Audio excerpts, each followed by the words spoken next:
I do not have my level up ready. No.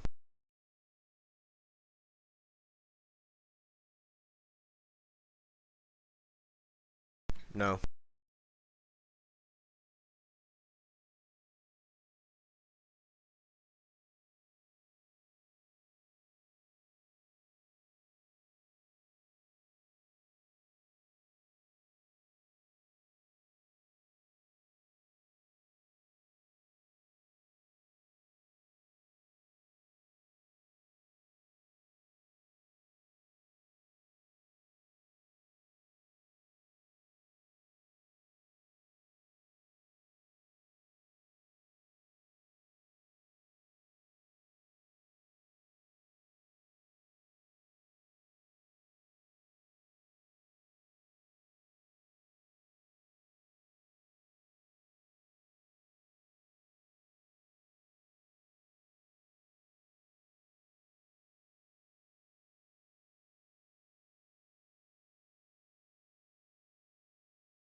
Hello, everybody. Welcome to another episode of Pathfinder: Rise of the Runelords. Everybody is as excited as I am. We're going to be diving into it here in just a short second after we do a quick recap and everything. So, I'm sorry for any missed streams that we may have had. It was my birthday, so happy birthday to me. Um, yeah, that was about the only reason. It was my birthday, and I was out of town and stuff like that, so had to be taken care of. Also, haven't been feeling too great as of late, but you know, we are going to be playing some Pathfinder. So, hope everybody's ready. Let's jump back into the voice chat, and we'll try and get started. Okay, I just did my intro, so as soon as we are ready to rock and roll, we can start with that recap and everything.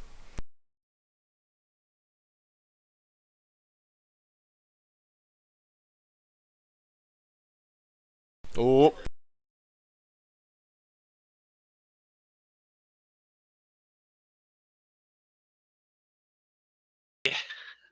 Oh, I would never step out for a drink. I'll just do it here in front of God and everybody. boom. Boom. Well, very good. We're gonna go ahead and do a check. Devin ready? James, Spencer, everyone ready? Hi. My name is Wieners. Wieners. About ready, yes. All right then, ikimasu. Let's get this shit started. Not you. I meant everybody else. Don't you mean things?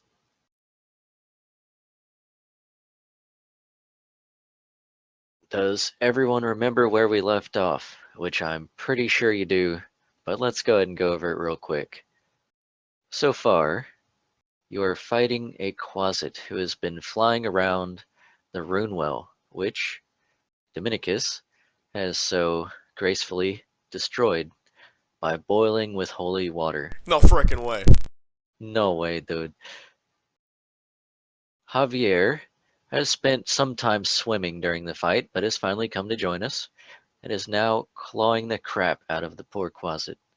I also took, a little bit of a nap, for a couple turns. There was a nap. Never underestimate or overestimate my contribution. Which looks like we left off at Kyrie.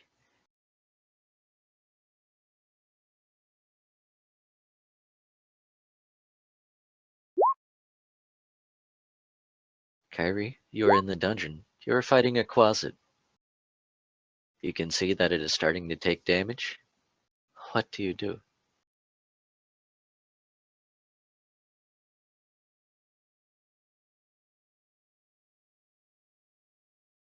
Alright. Shoot. I'm gonna try to snowball it again.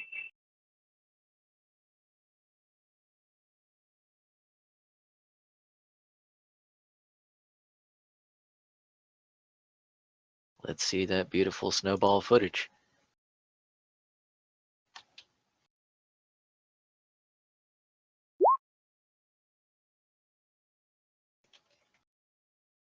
Seven against touch. Your snowball flies off and hits the ground just short of the Quasit.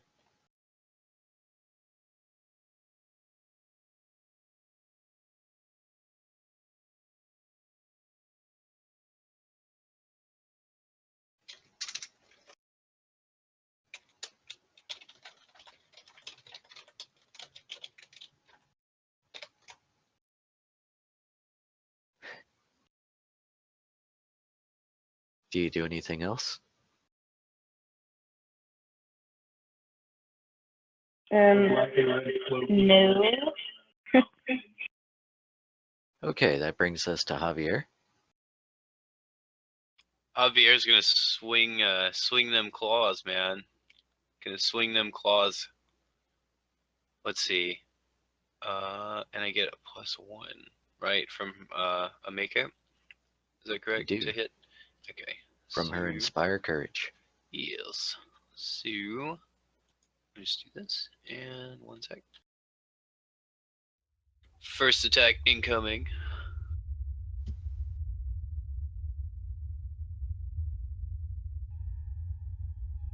I assume that misses, so I'm just gonna go ahead and roll the next one. Indeed, it does miss.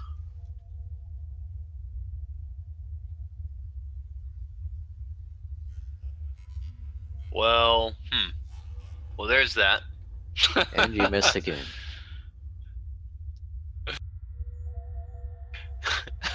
Javier gives her he like takes one arm and like gives the other one an upward jab over the other arm and says, "Stay still, lady."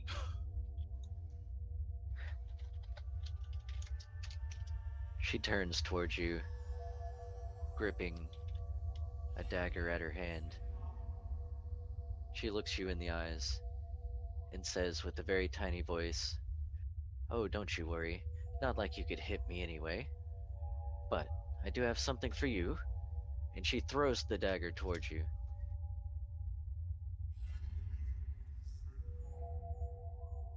Yeah, that hits.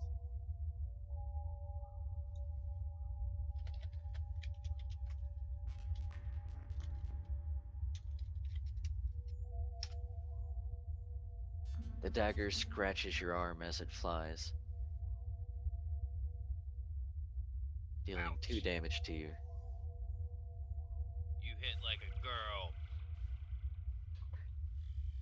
At least I can hit. Fair enough. Kathos.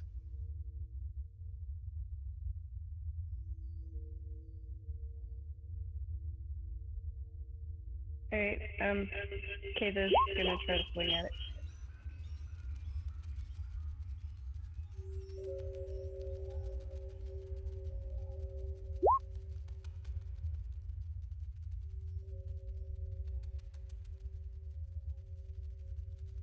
Your attacks fall short and miss. She is very small and difficult to get a beat on. Dominicus.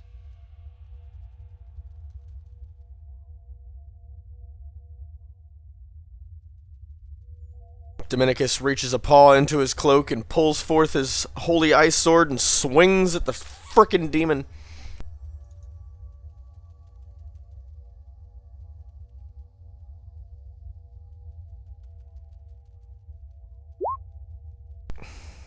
That's also like a +2 on that. Your Morning Star strikes true. It's the ice sword. I just rolled it as the Morning Star. Ah, yes. That is misleading. Yes, your ice sword strikes true and she cries out in pain. As you can start to see burn marks where you slashed her with your holy ice.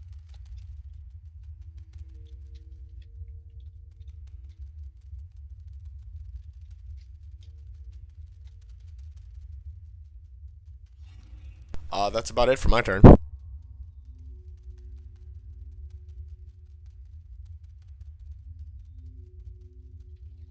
Ameko cries out and thrusts her rapier. However, she can't seem to keep her balance on the stairs and misses. She continues her song, not letting that take effect over her.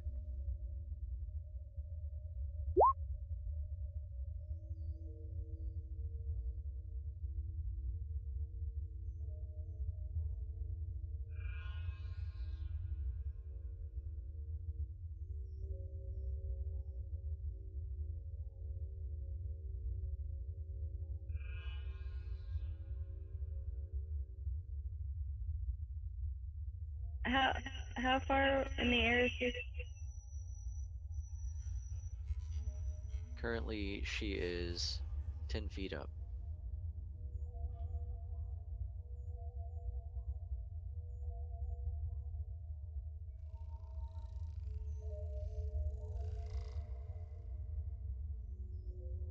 Okay, Kyrie's gonna ready her crossbow and aim at the good thing.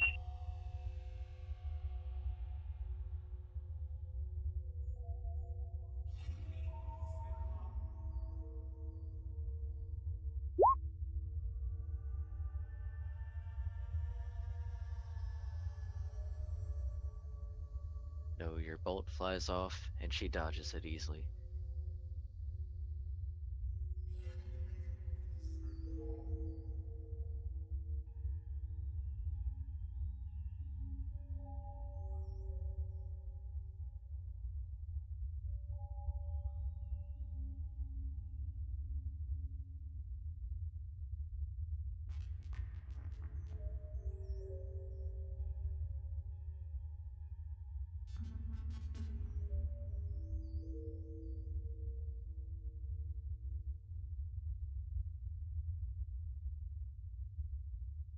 Is it my turn? See, Hmm.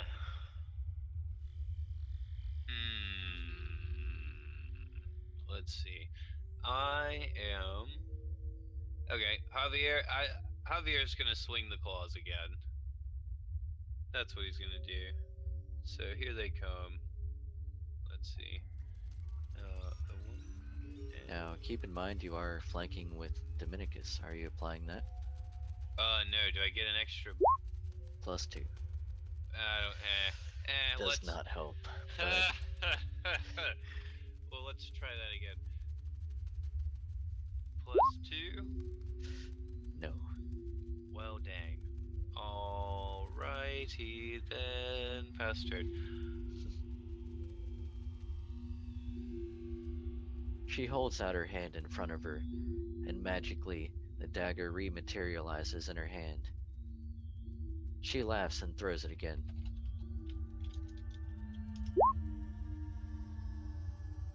Does 15 hit your AC? Is that for me? Yes. No, it doesn't.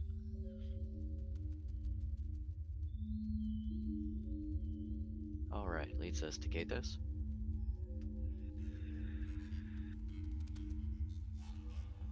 Alright, Kavis is going to try and smash it again.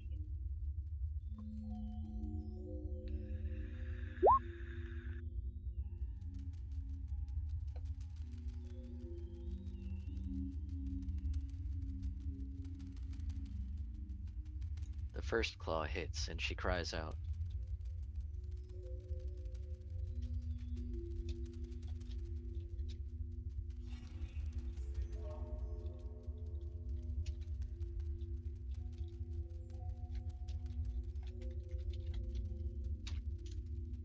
Yes, dark black blood is now dripping from her side.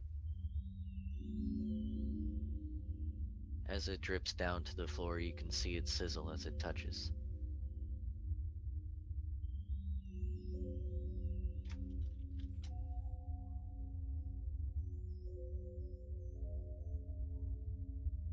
Dominicus.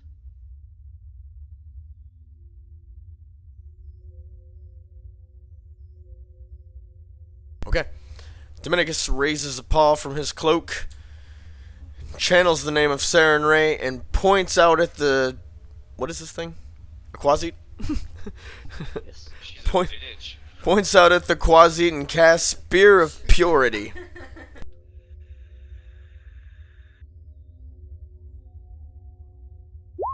Oh my god!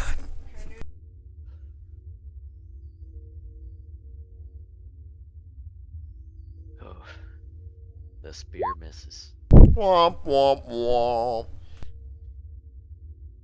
But hey, look I what was hoping that would work. a Mako chants along, singing about victory in battle as she pierces the quasi.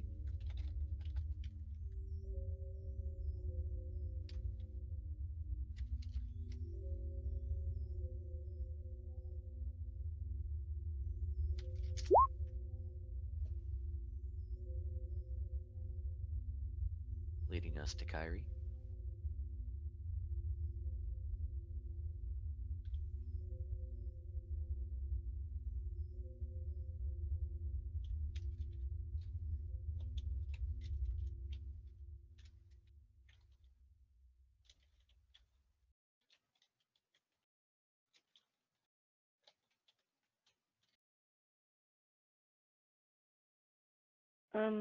Kyrie's going to hold her turn and think very deeply about how to kill this thing.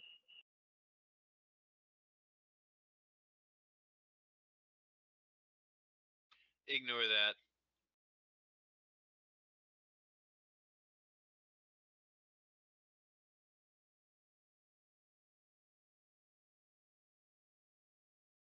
Hmm. Okay. Is that the end of your turn? Yes. All right. Javier. Javier's just Hi, Cog. Javier is he's very angry. He's getting a little perturbed that this lady just seems to keep mocking him.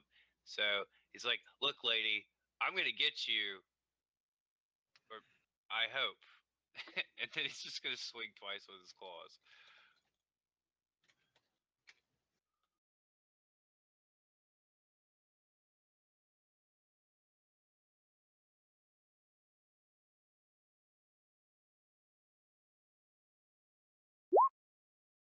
Oh.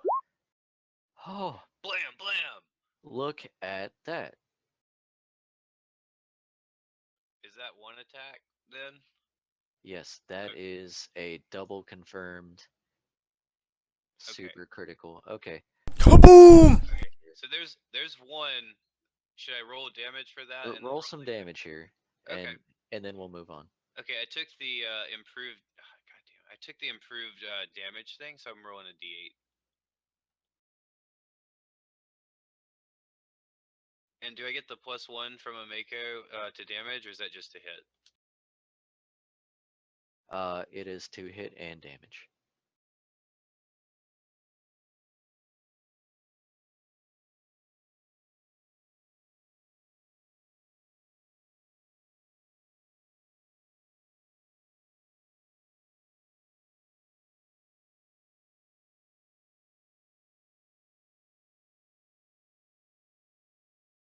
So there's the first attack. What is is crit like? How much extra damage is that? I've actually got a generator, so Oh, okay, right on. Should I roll the next attack before we or what? okay, hold on. All right.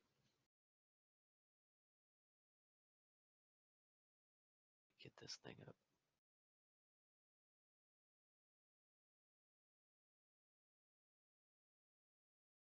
Okay. Double damage and target is knocked prone. Suck it, Bard be wildin' out here. Your claw hits her directly in the neck and hits her with such force that it throws her down to the ground below. Dark demon blood covers your clawy hands. You can see that as she falls to the ground, she is no longer moving. Is she dead? Does that mean she's dead? I could I coup her with my claws? Like I would take like one claw from my other hand and like poke it like through her eye into her fucking brain. Just for fun, roll the second one. Let's see it. Okay. Let's see it. Just so we can make this play out. Okay, incoming. Hmm. Oh man. Yeah, I'm Your gonna like second attack hits. okay, so I'm gonna take my claw and I'm gonna stick it in her nose like all the way up as far as it can go, and then I'm gonna like swirl it around in her brain like Egyptian like mummy style. You know what I'm saying? Just to be sure. You completely destroy her tiny head with your claws. She is limp, hanging by your claws. I spit on her and say, "Mock me, will ya?" We go ahead and blow her up so you can see what she looks like.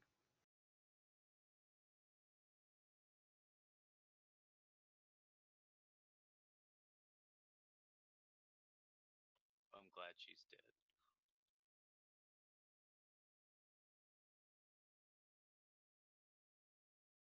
and combat drops.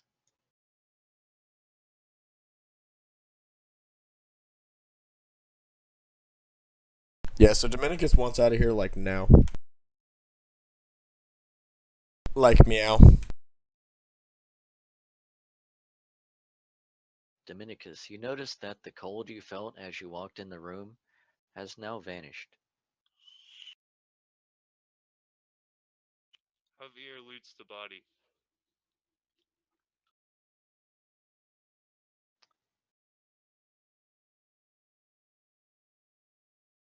On the Quasit, We get it, Javier, you vape. you find a magical tiny dagger, a tiara, a tiny silk gown, colored deep black. Well, now you can dress your cat up. You find an obsidian symbol.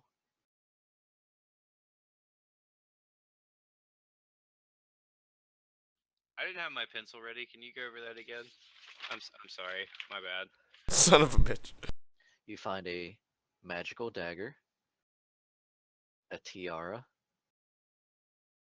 a tiny black silk gown, and an obsidian symbol, basically like a figurine.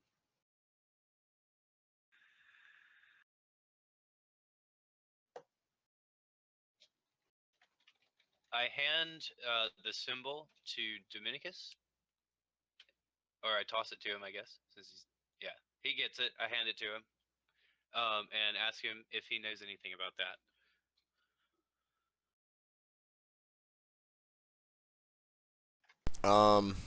Knowledge religion check? You said it's like a small idol? Basically, yes.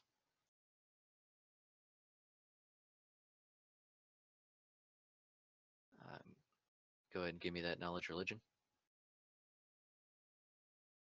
Yeah, and then I equip the rest, Damn it! including the dress and the tiara. You notice that the dress would not fit you at all, Oh, okay. and the tiara is incredibly small on your head. Oh, okay. Very well. It's I'll more just. like something that would fit on a doll. It's going on your cat. Oh, okay. Right on. Right on. What about this dagger? It's a magical dagger. Do I Here's need a to do? picture of the symbol. So do I need to do like a spellcraft check to check out the dagger? Yes. Okay. I'm going to. Does anyone else have knowledge religion? I could. Hey, Dominicus, do you want me to weird vibrate you and give you a +8?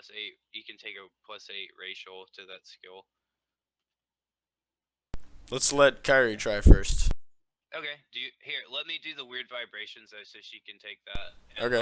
I'll take it in spellcraft. So Javier pulls out his harp and strums it and begins to sing. 16 Headed plus 8. down south to the land of the pine, and I'm thumbing my way into North Carolina. Staring up the road, pray to God I see headlights.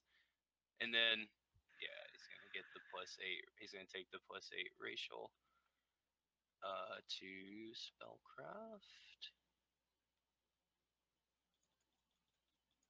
Also, while you do that, Kyrie, you do identify the symbol as an unholy symbol of Lamashtu.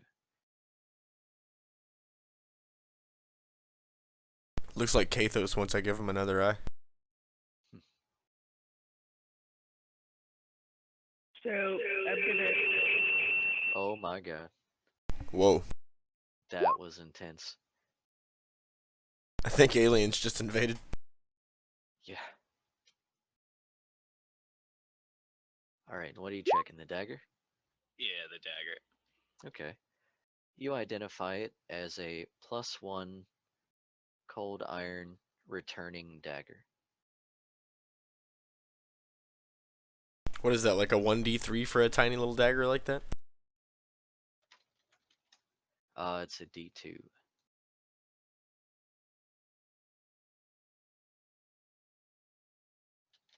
Nice. I don't think I'm gonna equip it though. What is it +1 to just hitting? I guess. Yeah, it's a +1 to hit and damage. Oh, okay, right on. Yeah, that is okay. Right on. I'm gonna put the tiara, the gown, and the magical dagger into my pack, and Dominicus can keep the obsidian symbol, or Kyrie can, whoever has it.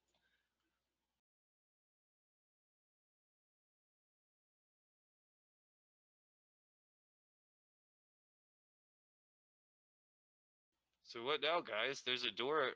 It looks like there's a couple doors in here. I think we need to rest.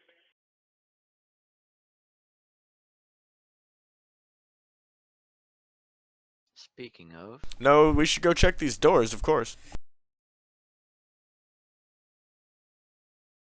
Kathos, if you will.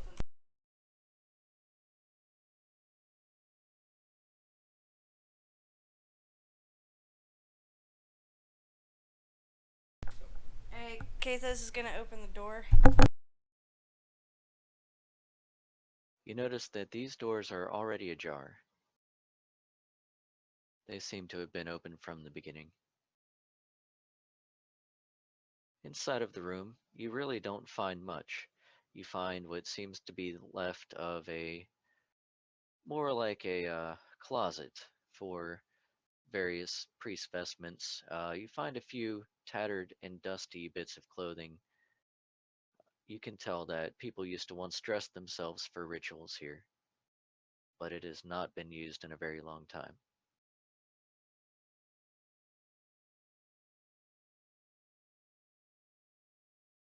Dominicus raises a paw from his cloak and says, I vote we leave. Javier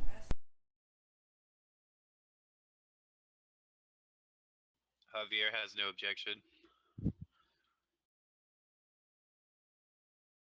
Now we just have to walk past this evil, evil shrine. For laws, do you want to turn all that water into wine? Dominicus casts enhance water.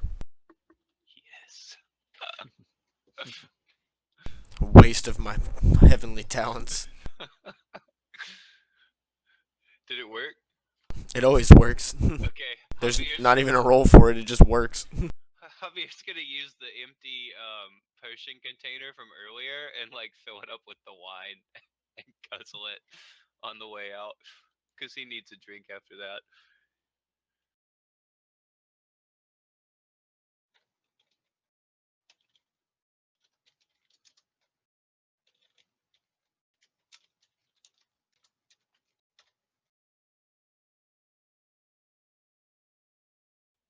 As we pass the altar, Javier is going to say to Dominicus, "What do you think would happen if we put that symbol on this little altar right here?" Why are you putting what on the evil altar? What's happening? The symbol? Dominicus reaches out a paw to stop Javier. Oh no, I don't have it. I don't have it in my possession. I'm just like wondering aloud. Yeah, I don't think that that's a good idea at all. Okay, fair enough. Hold on a minute.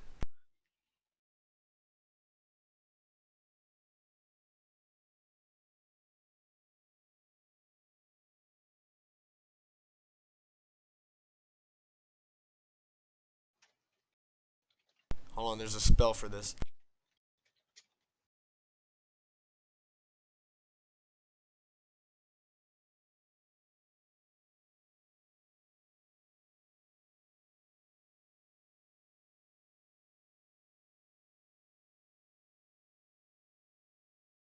I can't find it.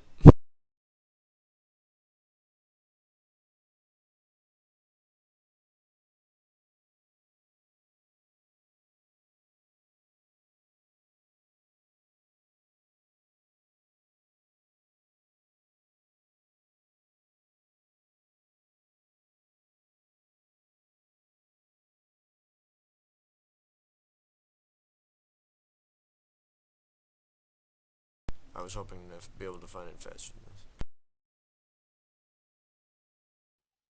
time, bro. All right, while he's doing that, everyone add 3,000 experience. You've gained 600 from killing the Sin Spawn, 1,200 from killing the Quasi, and another 1,200 from Dominicus destroying the Rune Well.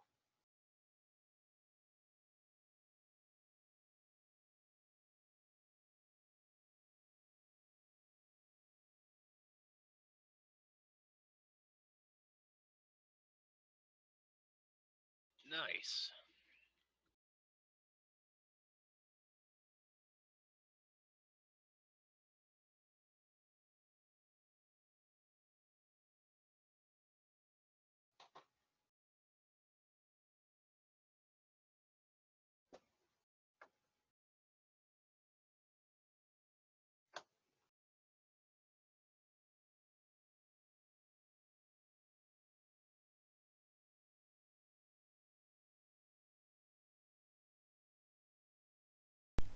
Yeah, I just can't even find it. I don't know what the hell. I know it's here somewhere, but I can't find it. I guess it's not too terribly important. You want to just try doing it? Or is Well, that like a, weird. is I that mean- like a horrible idea? Yeah, that No. sounded weird. I mean, I know what this. I don't want to do it without casting the spell, because, I wouldn't do that. Yeah, word. Fair enough. Fair enough. Alright, well, in that case, Javier, since, everyone else seems uncomfortable doing it, is just gonna follow everyone out. Yeah, there's something that allows me to make it to where I can ask my god whether or not something is right to do. And yeah, I just cannot find what the hell the name of the spell is. Word. Well, that's fine. We can just go rest. I mean, we killed that bitch down there. Javier walks back to the door and spits in the general vicinity of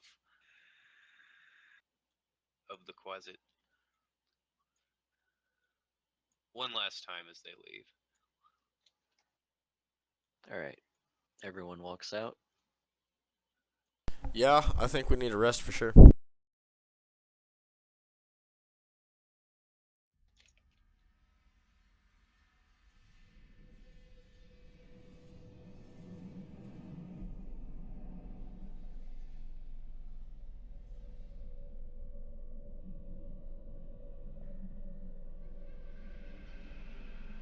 Ah,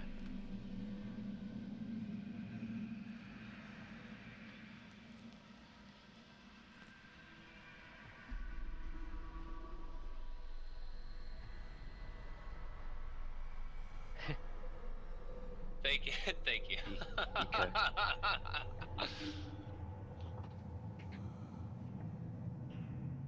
All right, you make your way out of the caverns and back up to the glassworks.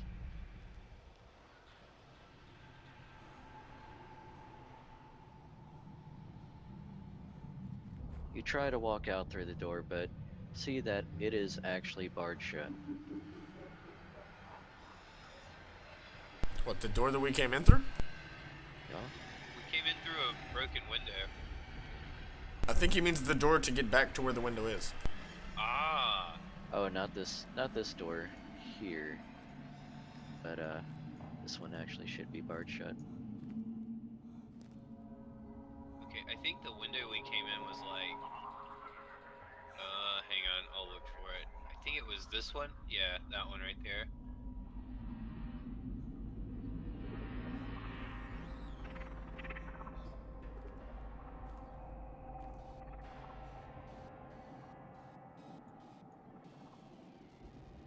I'll just Yeah. slide right back out.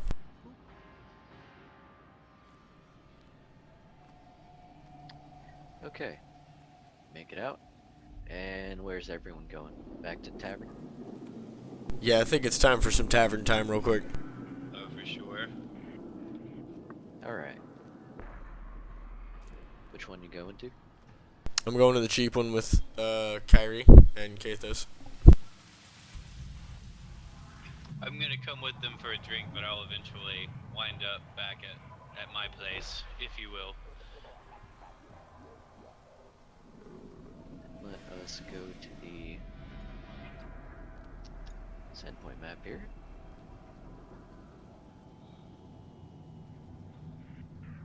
And it can quit being so damn creepy.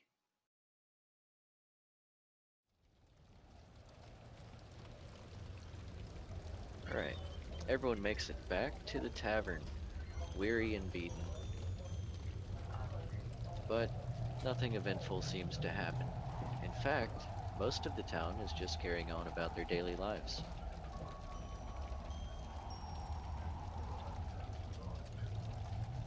Ameko solemnly prepares you a meal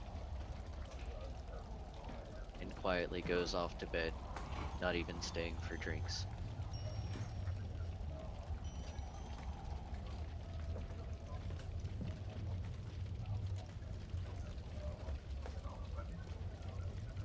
I suppose we did kill her brother.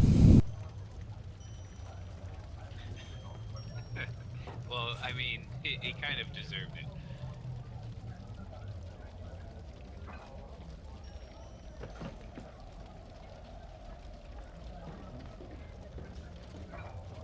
Javier's gonna stay, have a meal and some drinks with everyone, and then make his way back to the White Stallion.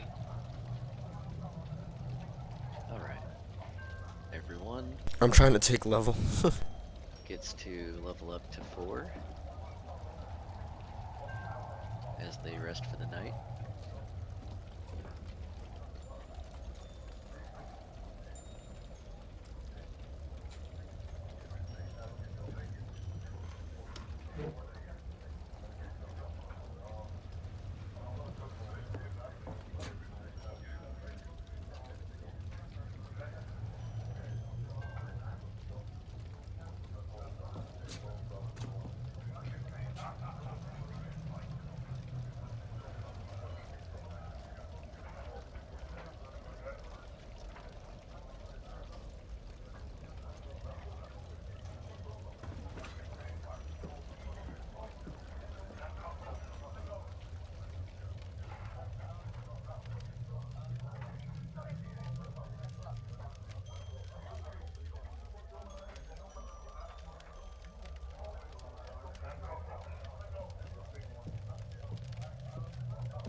I'm actually gonna take a quick 2-minute break here while you get that prepped and ready. Okay. Alright. And everyone has 2 days of free time if they'd like to do anything in town.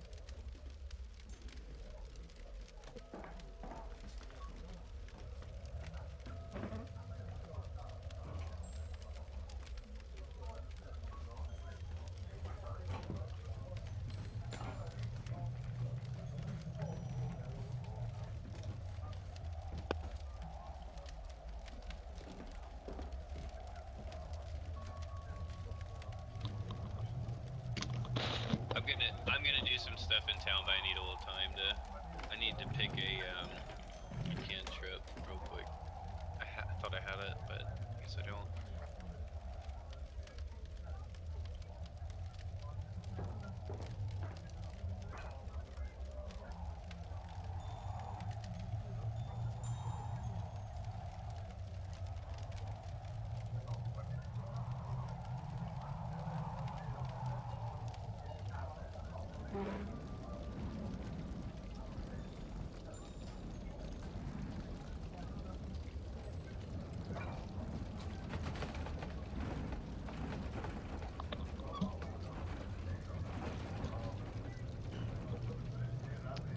Alright.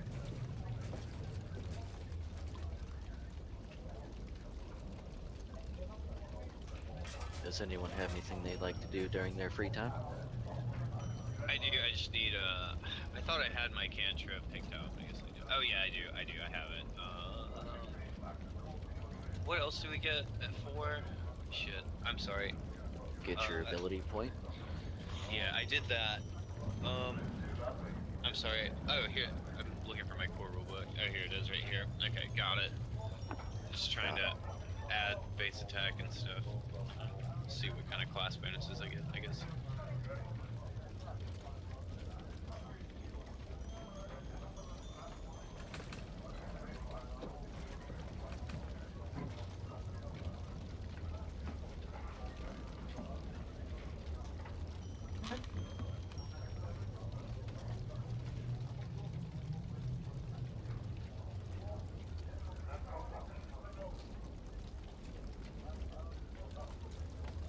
Alright, I just have to do one more.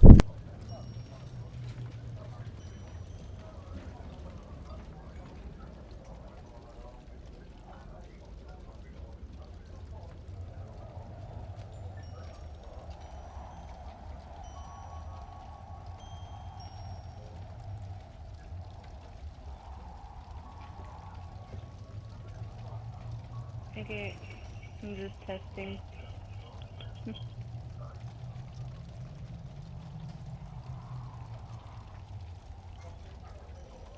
What'd you say?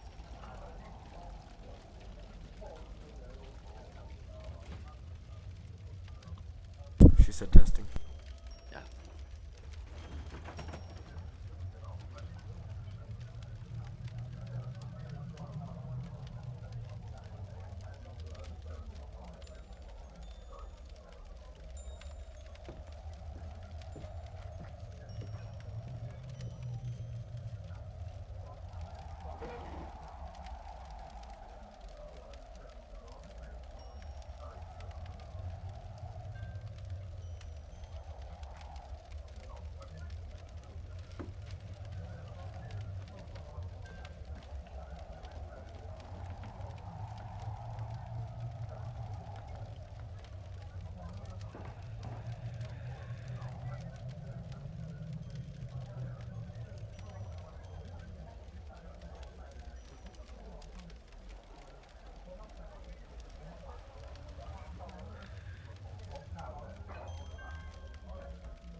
Okay, I didn't do it right, but I'll fix it later. When we have a little bit more time. Javier's gonna go back, rest. It's just been the next few days, splitting time. He's going to sell the Ransour, and he's also going to continue, bonding with the cat, and he's also going to study some more spell casting under the guy at the school. Practice some more and whatnot. Okay.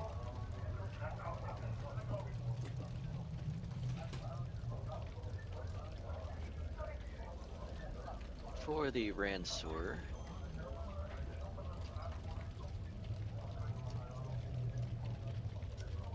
Oh, I'm also going to sell the dagger, the magic dagger as well. okay. He offers you 130 gold pieces for the Ransour. Javier says, "Sir, you must know this is worth at least 3 times that much. How about 235? 235, you say? It is indeed a fine Ransour, but you understand I'm here to make money. This is a business. I can't go giving you top dollar, heroes or not. It would break me that much. 200. Very well. I'll take your 200. And I Very also have this dagger here for your inspection." He takes the dagger and looks it over. This is indeed a fine item.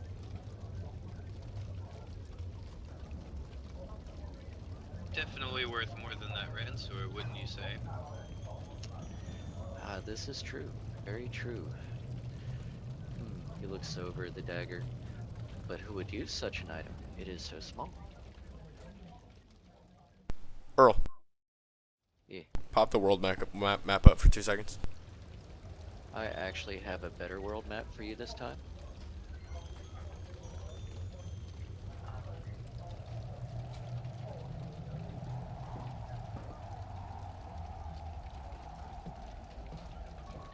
It's not up to me to determine who buys your wares, sir. This is true. I'm sure someone would be interested in such a fine item.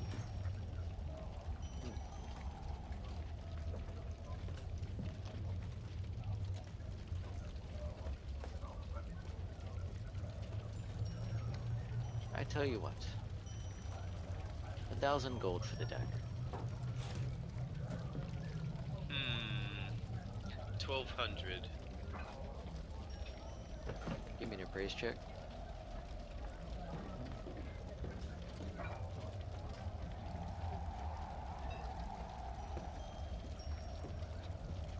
Or diplomacy, whichever's higher. Oh, diplomacy's better. I rolled a praise. Here, let me try that one though. Okay, I'll let you scrap that one. I honestly rolled it before, like as you said it. Yeah, I'm a little more diplomatic than I am, good at appraising items. Well, okay. You are the town heroes, and after all, I believe you may be back for more. 1,200, you've got it. Why, thank you, sir. I appreciate it, and I will most certainly be back. I hope this can be the beginning of a, perhaps a long-term, business agreement. Perhaps. You keep bringing me rare items, and I believe we can make a deal.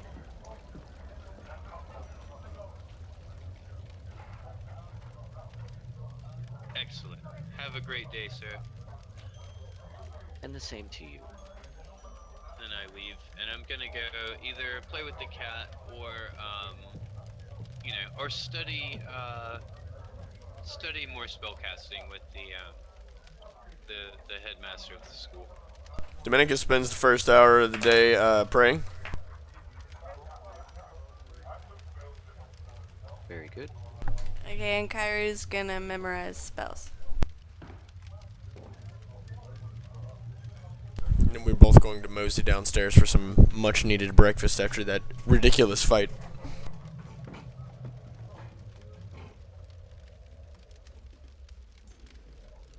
And I'll probably spend the rest of my day, reading my book or helping people around town with any, minor injuries and stuff like that still might be left over. Are you eating at the Rusty Dragon? Yes. Alright.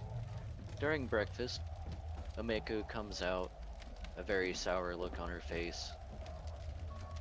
She comes up to you while you're eating breakfast, and asks, "Do you still have that journal of my brother's? I'd like to read it." I do. And you may. I pull the journal out from my cloak and give it to her. She thumbs through the journal. Even though our relationship was not the best, and he was only a half-brother, I still do miss him. I can't believe he got caught up in this kind of thing. It's usually those we least expect, unfortunately.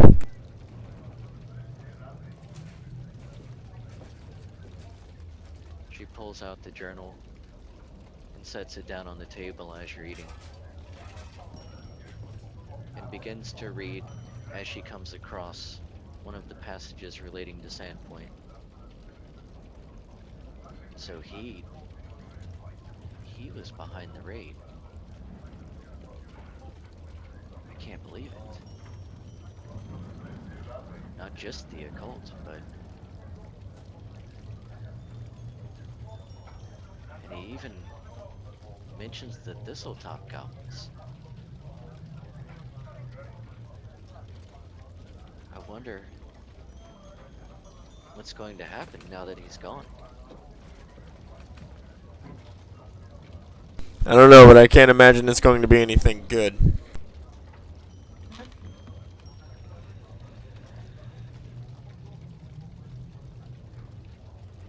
I'm afraid I don't really want to join you on any more future adventures.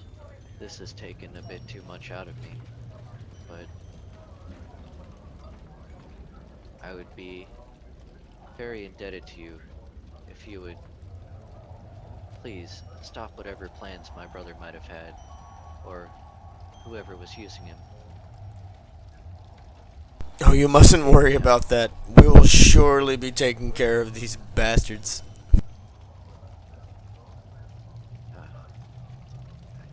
I appreciate that.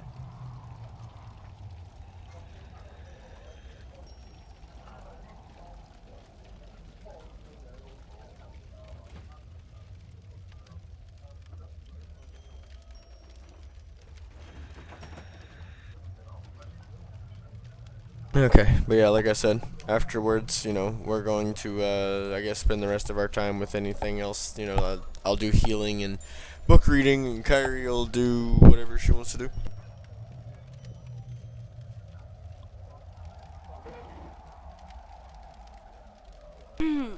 Okay, I'm gonna go to the alchemist place and study alchemy.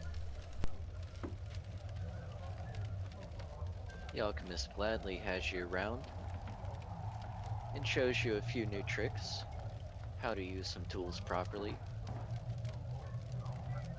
A few customers come in to buy various alchemical items, and overall it's a fairly normal day.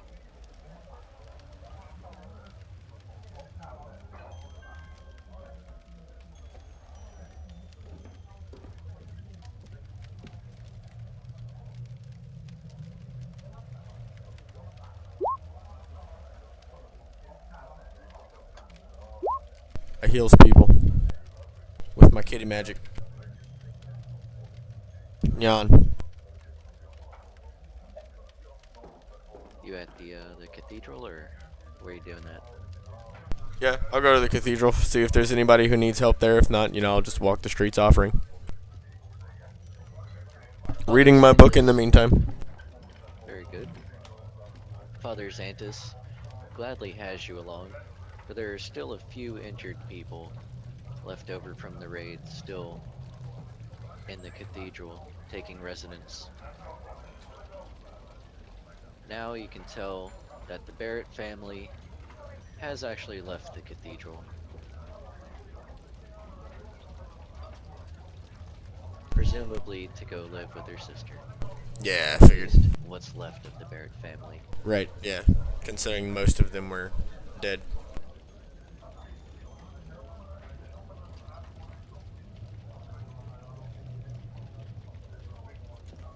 Father Xantus comes up to you after you spend your time healing and says, "Look, maybe I can offer you some kind of recompense for helping out here at the church. We do greatly appreciate it.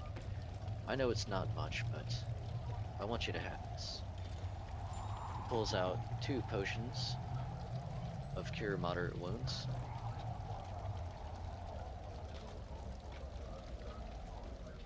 And hands them to you.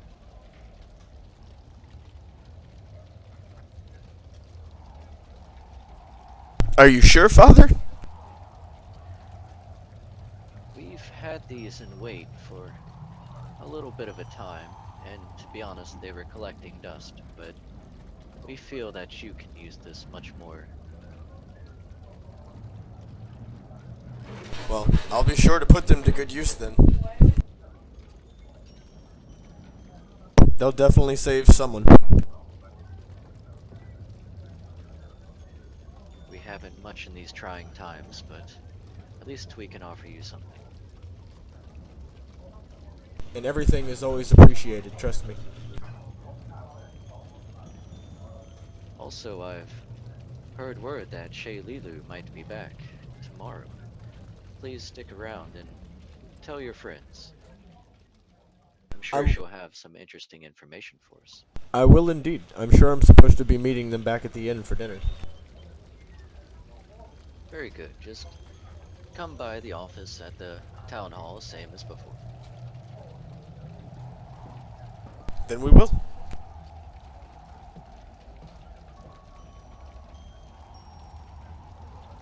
He excuses himself and continues back to his duties. Swiggity.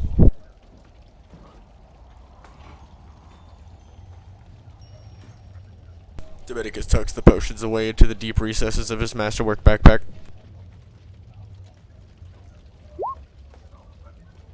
And then departs for, I'm assuming, the inn. I guess we're going to, fast forward everybody doing their jobs and stuff. Unless anybody else has anything in specific they want to do. I was done. Javier does want to visit the potion shop. And see. I didn't think of this earlier. I apologize. I'd like to visit the potion shop and see if the weapon shop guy has anything that I might be interested in. Armor, anything, just anything at all. Honestly. Okay. You actually come across a new armory, one that you haven't met before. It's in the northeast corner. Excuse me. Uh,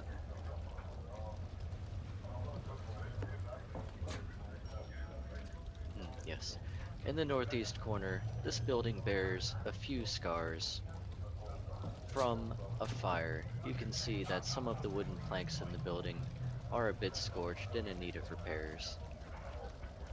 But a cheerful and strong-looking female stands behind the counter.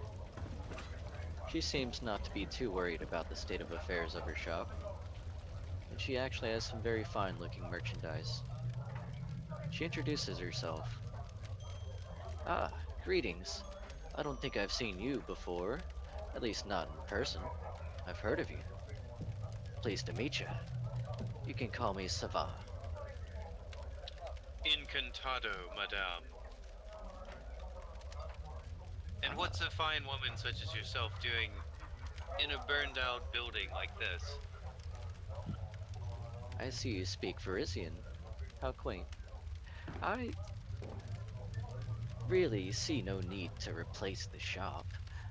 Why let a simple fire destroy my whole business? Fair Fire only enough. makes things stronger. It is but forging my shop. I like the way you think, Miss Sava. Would you mind showing me a few of your items that perhaps a human like myself could use? Or Certainly. perhaps wear? What are you looking for? Maybe a new dress or a new cape or something? Hmm. She looks around. We mostly sell armor and weapons, not much in the clothes category. Uh, Perhaps I can interest you in a nice sword, a whip. Ah, a whip you say? Let me have a look at your whips. Okay.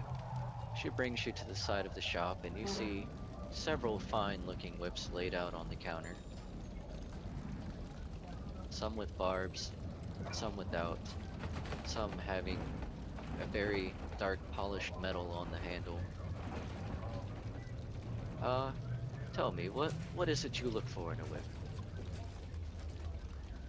Honestly, I'm looking for something a bit of a magical quality, if you catch my drift. Yes, yes. We have a few of those. What you got? I do have this very fine and magically enhanced whip. She holds up a whip with a very shiny metal pommel on the end, bearing barbs and exquisite leather.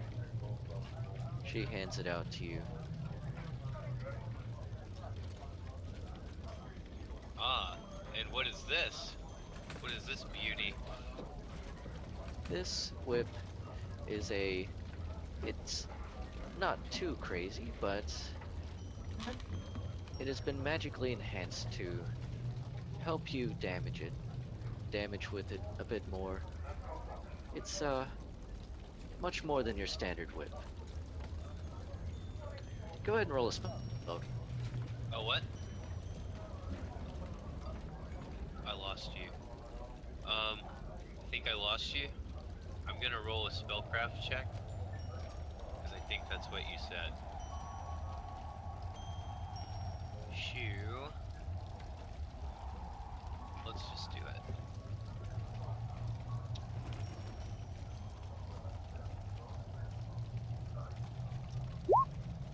Okay, real quick, I'm gonna restart. I'm gonna log out Discord and log back in.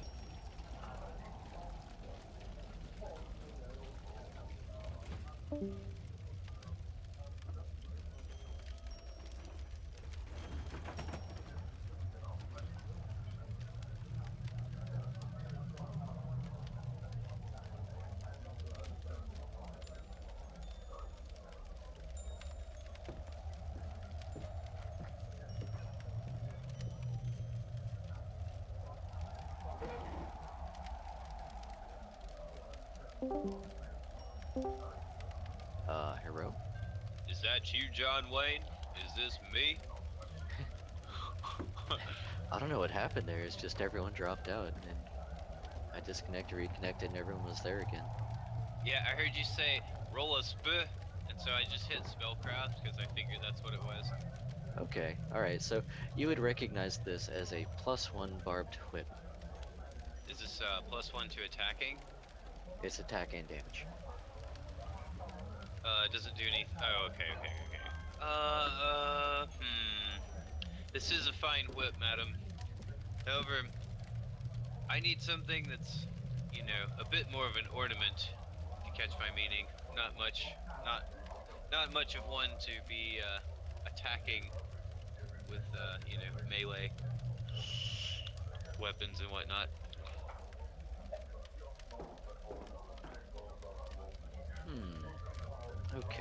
Okay. She digs around. Okay. Oh, I do. quick out of game question. Would that +1 apply to my claw attacks? No, just for the whip. Okay, I thought so.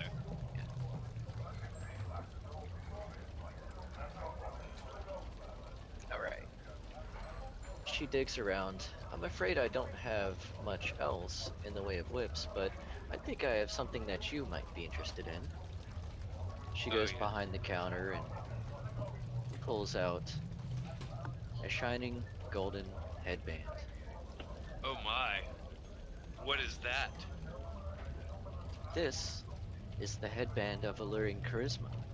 They say that its wearer is said to be all the more enchanting while wearing it. Oh my. How much would you like for that? Do I need to do a spellcraft check on this thing as well? Not on this one. Okay. How much would you like for that?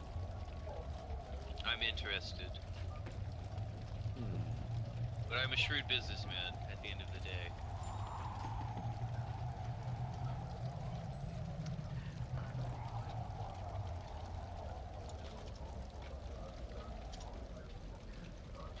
Normally I'd say 4,000 for such a fine item. But for you, being a town hero, I'll say 3,500 gold pieces.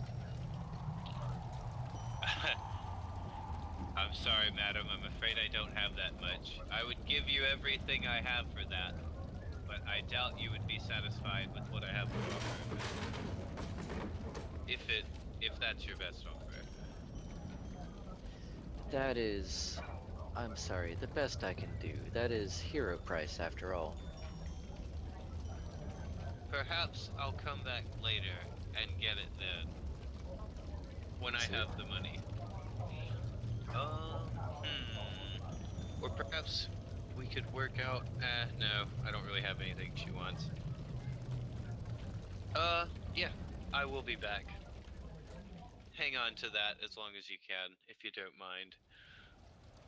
Indeed, I will. And then I'm gonna go to the, let's see. Actually, I do have some, fuck it. I'm just gonna go to the potion shop and pick up some more healing potions. What kind of potions? Cure light or moderate wound. Cure wound. Um, what was that potion we had that was in here a while back? It was like, I think it was 200 gold per. It healed and removed status effects. Is that correct? You would know the potion as a potion of lesser restoration. Indeed. All right. The potion of lesser restoration dispels any magical effects reducing one of the subject's ability scores or cures 1d4 points of temporary ability damage to one of the subject's ability scores. It also eliminates fatigue and improves the exhausted condition to fatigued. Doesn't it also remove level drain? You need actually, I think, a regular restoration potion Ah. to do drain. That sounds pricey. I'll take 3 of the lesser restoration, and I'll grab what was it, 50 per? How much are do they have cure moderate wounds potions for sale, or only cure light wounds? They have a few cure moderate wounds, as well as several cure light wounds. How much are the cure moderate wound potions?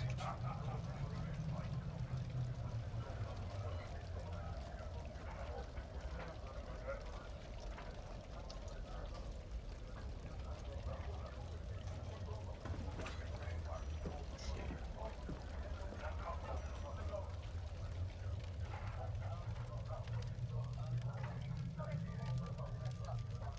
Sorry, give me 1 second. I'm pulling up my sheet here from before.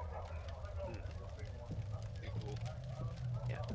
Anyway, he offers the cure moderate wounds to you at hero price, of course, Of course. for 240 gold pieces Per? per. Jesus Christo. Okay, I'll take 3. I'll take 3 of each. So that's 750 plus 600. It's gonna, yeah, 13. 13. Hang on, I'll do the math. Where's my calculator? He also notes 240. to you that the potion of lesser restoration is the same price as the cure moderate wounds. Ah, well then. Okay.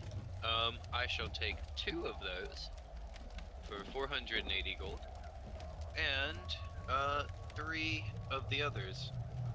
So that should be 720 plus 480. 1200, I guess. 1200 gold pieces. Yeah, I think Okay. if I did my math correct. Yep. All right, cool. So that'll put me down to like 500.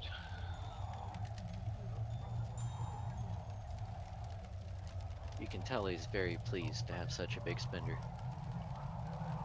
I bet he fucking is. I'm just gonna add those to my inventory, and then I'm done. Outside of bonding with my kitty cat and studying spellcasting. All right, very good.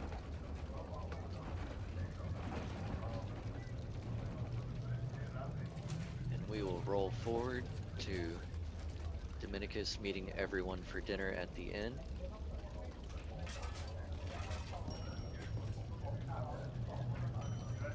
Yay. So, I was told by the father at the cathedral that we were to meet him at the mayor's office tomorrow. Or was it the sheriff's office? One of the two.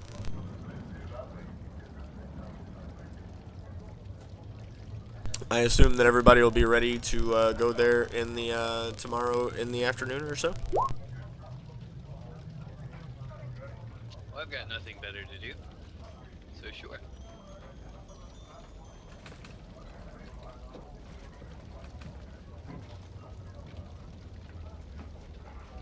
Well then, let us chow down then and get a good night's sleep, and we will hit it hard in the morning. Dominicus orders a round of drinks and 2 or 3 uh, saucers of cream. Javier picks up the food for everyone.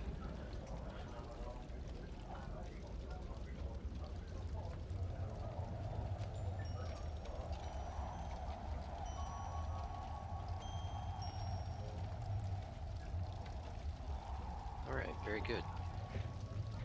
Everyone eats, drinks, and is merry. Shall we fast forward to the mayor's office tomorrow? Sure. Alright. Shay Lilu, Father Xantus, and the mayor are all sitting in the office waiting for you by the time you arrive. Pull out Shay Lilu here.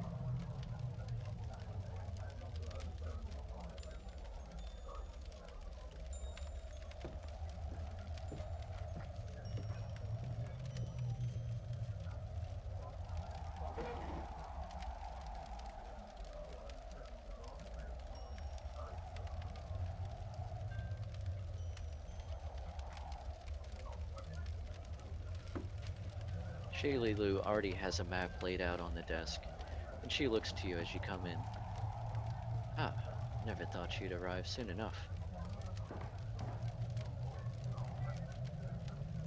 Yeah, sorry, I had to do a bit of praying this morning, and my sister had to, of course, do her spell work. So we are a bit later than anticipated, but we're here now and ready to work.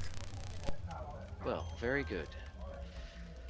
I've been traveling the Eastern Road lately, and I've seen some troubling things coming from Thistletop. It seems that caravans have gone missing, and goblin activity is at an all-time high. I, as a single, albeit very capable, ranger, cannot attend this all by myself. I would like you to take a look into Thistletop and stop whatever's going on up there. Why, of course.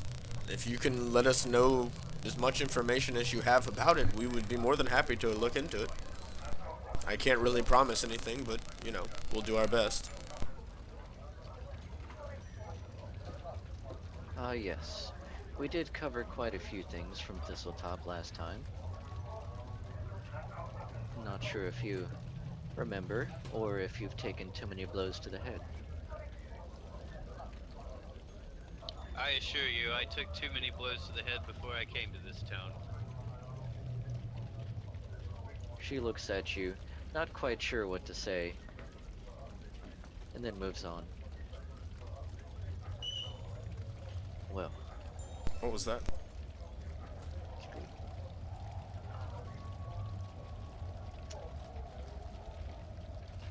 the Thistletop goblins, yes. If you remember correctly, they live in the Nettlewood on the coast.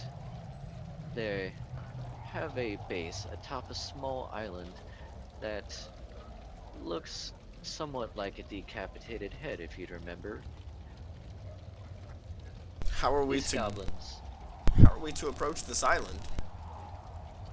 Well, you can either take the coast if you feel brave enough to climb the cliff face up to their base, or you can wander through the Nettlewood if you feel that you can make your way through some uncharted woods. There are many dangers either way. I'm not to tell you which ones you are best accustomed to. I don't suppose that you might have a map of the outlying area? That we might find our way easier? She motions for you to come towards the table. She has a map of the hinterland surrounding Sandpoint. Alright, Dominicus makes a rough sketch of that.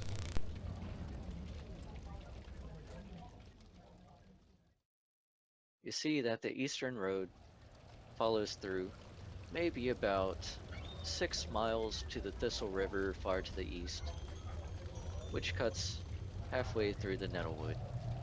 She makes a mark up on the coast where Thistletop should be.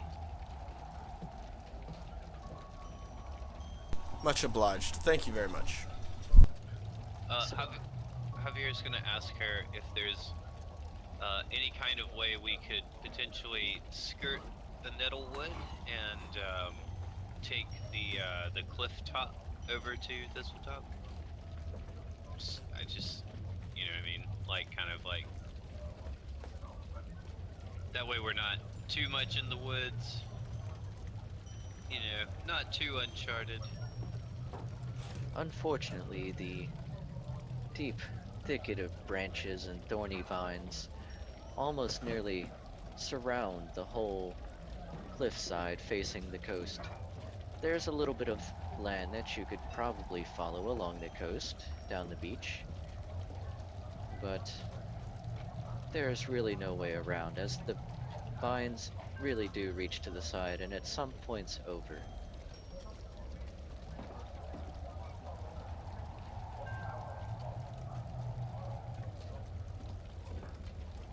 But if you can find your own way, that is up to you. In my experience, however, I have not found a better way. Very well. Thank you for your information. Indeed. The mayor looks to everyone. We greatly appreciate everything you do, and I certainly will have. She looks around at her paperwork and shuffles a few files. At least some kind of grant for your services if you are to truly find anything up at Thistletop. For we do respect what you've done here. I cannot say how much. I will talk it over with my advisors, but you will definitely be rewarded.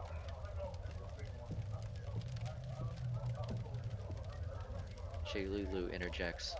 If you make it back alive, of course. Have we informed the mayor of what's going on underneath the town, or what we found underneath the town at this point?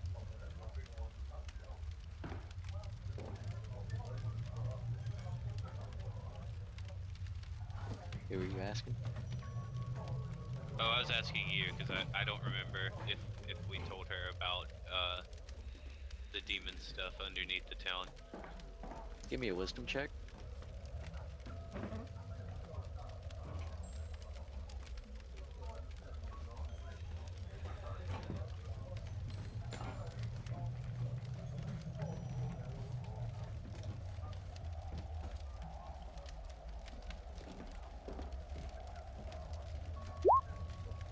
Not very wise today, looks like.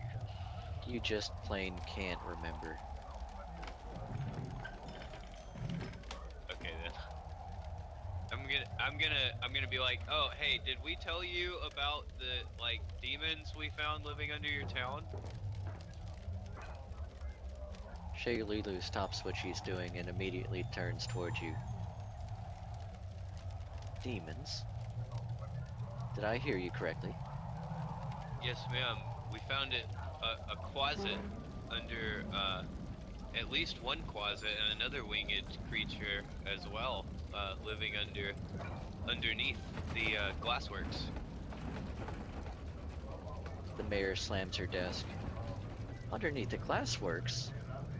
The glassworks are a prized industry here in Sandpoint. What are you talking about? Well, I guess we we forgot to mention, roughly 2 days ago, we ventured into the glassworks and found underneath it a hiding place for demons, and there was a closet down there that we did battle with and slew for you. You're welcome. We also found, numerous other kinds of undead and unholy such things living down there. I would recommend you at least dispatching. We seem to have taken care of all the threats at the moment, but I would recommend, for the sake of the town, dispatching a unit to investigate. This is troubling indeed. Do you have any idea what kind of implications there are for saying that they're demons underneath the Kaijitsu family's business? I didn't say it. Would you prefer if I didn't tell you, madam? Or sir? I can't remember if the mayor's a guy or girl. The mayor is. That's totally a chick. Oh, I've got my character sheet like covering up the map, honestly. Oh. Yeah, only Oh. one screen. Yeah. I'm such a noob.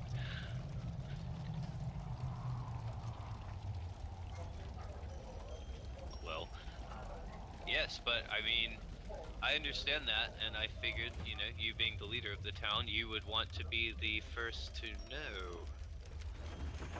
I see. This is also troubling, especially while Sheriff Baylor's out. She begins rubbing her fingers on her temples. And do the Kaijitsus know of this? At least one of them does. We found Ameko's brother, Suto, I believe his name was. We found him. He seemed to have aligned himself with the demons that were coming from underneath. We dispatched him, and then we ventured into the what I shall refer to as the basement, or the underground caverns, whatever. You'll see it if you go down there. But yeah, we Suto attacked us when we went down. We killed him. Found a note implicating him in aligning himself with the evil creatures from below. Then we ventured in, searching, to see what we could see, and found a closet and multiple undead and/or other evil things. Which we did dispatch with and cleanse the area of. Indeed, we did. Our cleric here is quite dedicated to his job. Mayor Devon is in shock. Shiglulu speaks up. Really, underneath the town. This is beginning to make a little more sense. These raids coming from the goblins, coming from below. There's something terrible happening. We mustn't wait any longer. I do understand that you are a bit more capable, and this gives me a lot more faith in your ability to handle your future tasks.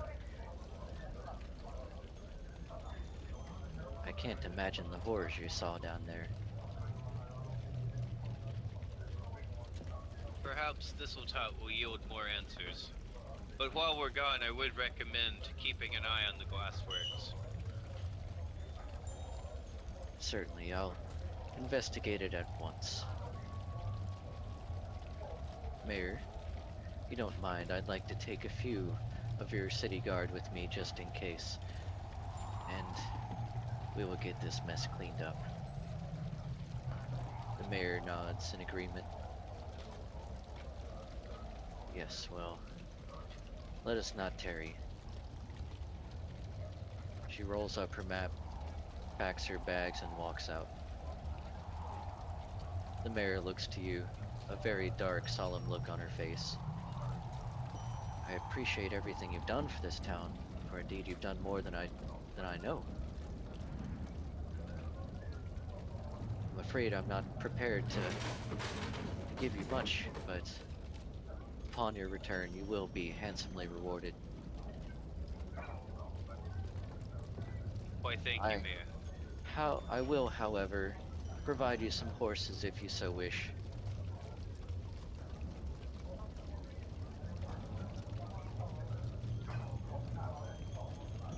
Yes, Mayor, thank you. We'll gladly take you up on that. Very good. They will be at the gate, waiting and ready for you. Please go safely. Let us tarry not on the Thistletop.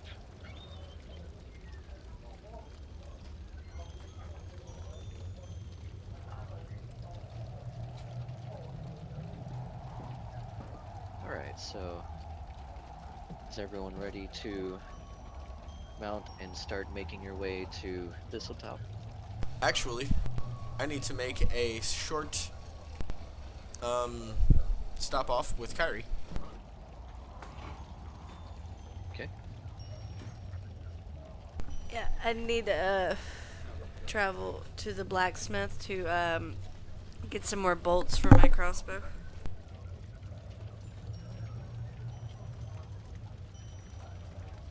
Javier is gonna try to convince the kitty cat to come with them on their journey.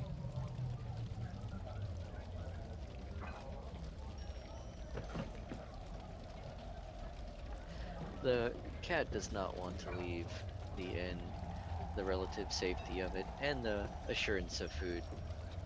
It just meows at you as you start to walk and beg for it to come out. Alright, Glitter, well, I'll visit with you when I get back.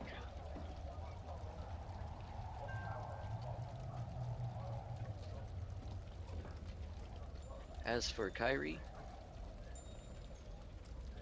you are met by the owner of the Red Dog Smithy. He gladly provides you the bolts and says, "Ah, no charge for a hero. How many do you need?" "The first 50 are free." Okay, Kyrie nods. What she's trying to say is thank you, sir. Das lets out a bellowing laugh. Alright. It is no problem indeed for the heroes of the town. Well, we hope that you have a marvelous afternoon. And if you'll excuse us, we've got a bit of work to do.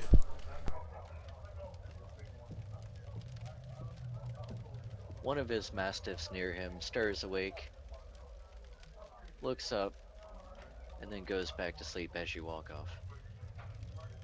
Dominicus skitters out the door quickly.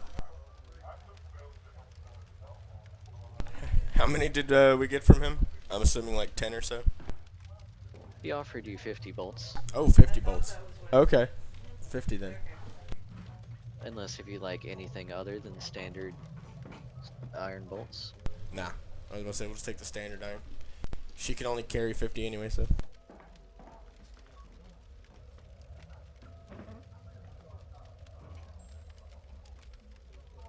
Okay. And yeah, after that, we'll go ahead and go meet up with Javier and mount up and head in the direction. Alright. You would know that traveling 6 miles by horse should not take you very long. Maybe about 2 hours to get there at a normal pace.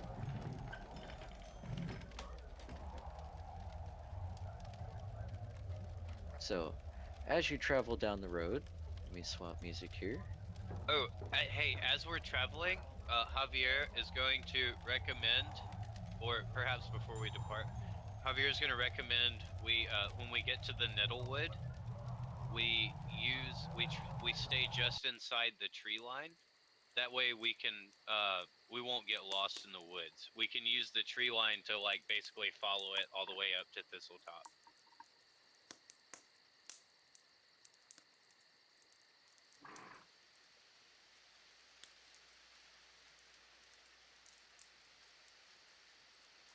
Okay, as we approach the Nettlewood, Right before we get to where the injunction is for the river. I'm gonna pause for a second. Hmm.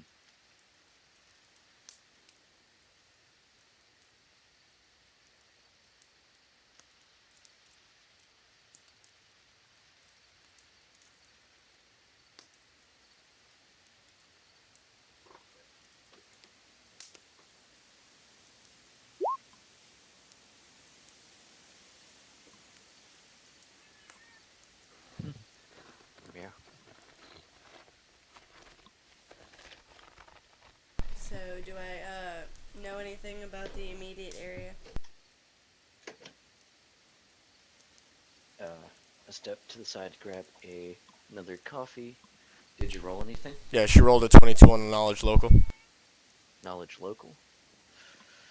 I assume this is Here. still technically local. This would be more of a knowledge nature. Since you're on a trail, you're not really within a familiar city. Well, but I mean, we wouldn't have heard, information about the outlying areas and stuff like that. That's more what I'm talking about. Like, if anybody was like, "Hey, you ever been over in that direction? There's this or that over there." All right. Not trying to As like far figure out if there's like rock formations and deers nearby. Trying to like recall information about the area. you do know that this is an area which is often frequented by goblin raids. There is a little bit of trade going back and forth, being a main road to the inside of the mainland.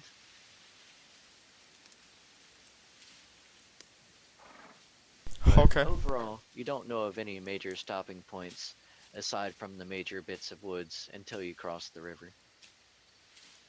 All right, then I suppose we'll continue on. Okay. Also, what time is it right now? As we're approaching this place. It's about late afternoon, we'll say roughly about 3 o'clock.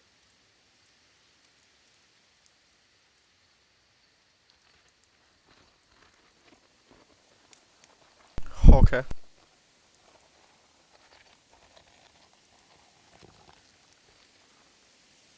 Go ahead and give me a perception check, everyone.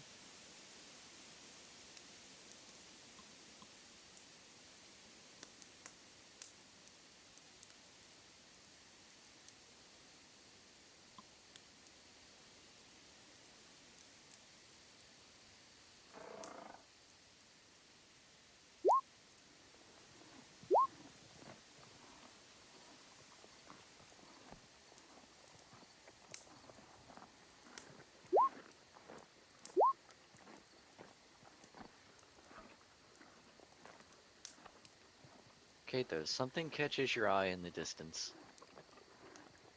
You can see little wisps of smoke coming down the road, just off to the side. It looks like someone might have a fire lit ahead. Kathos grunts and points towards the smoke.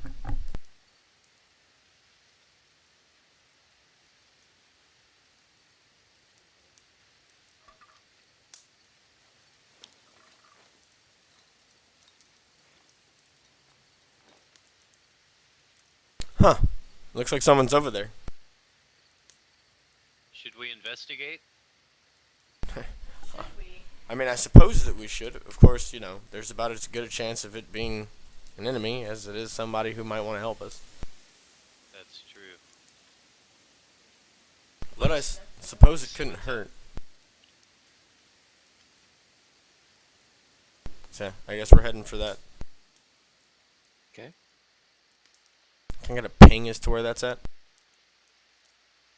You can see it's just up ahead on a slight offshoot directly to the north of the road.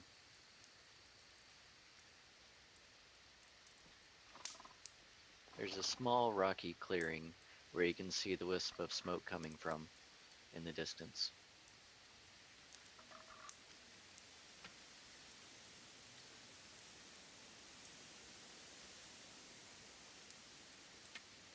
Can we take the horses there, or do we have to dismount? It's up to you. I'm gonna ride my horse as far as I can.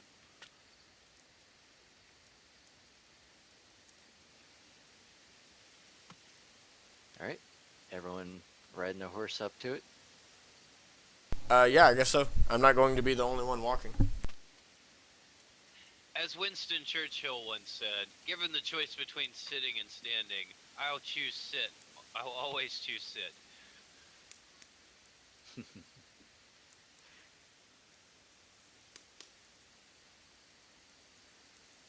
Alright, you ride forth with your horses, and you come across a small rocky clearing, spotting two people sitting beside a campfire. I see them goblins. They're already looking at you, hearing the horses come ahead. In fact, you ride up so quickly on them that you seem to catch several of them by surprise.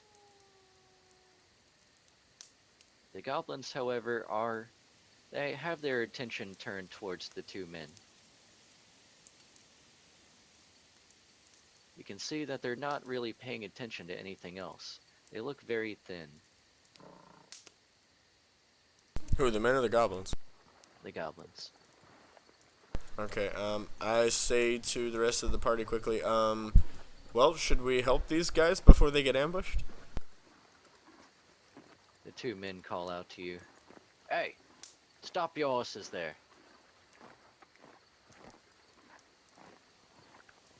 Alright. Javier replies to Dominicus, we wouldn't be much of town heroes if we didn't help out people in need, now would we? I wish you wouldn't say that so much. Dominicus comes to a stop.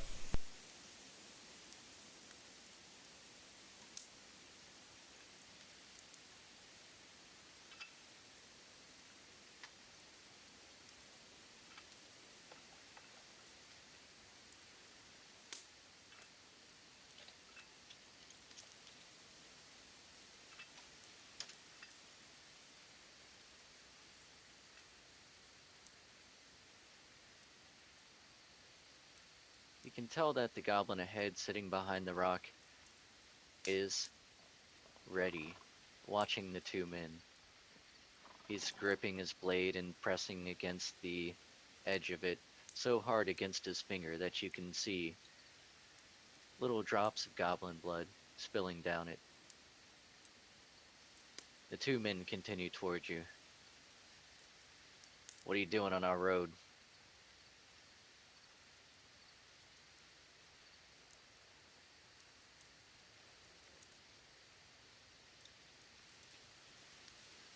What do you mean our road?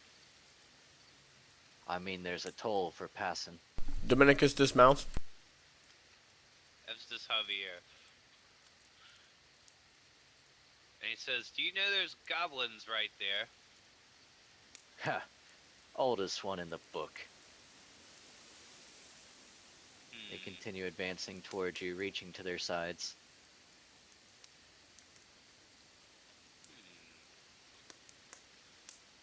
Now, we can do this two ways. The easy way, or the hard way. You There's give us really 100 gold and you can pass. sounds to me like there's three choices and they're all easy. I'll give you a guess as to which one we're going to choose, and the first two guesses don't count.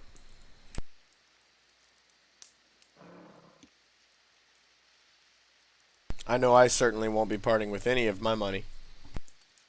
Nor will I. One of the men draws his dagger, the other man draws a battle axe. Ah, I was hoping you'd say that.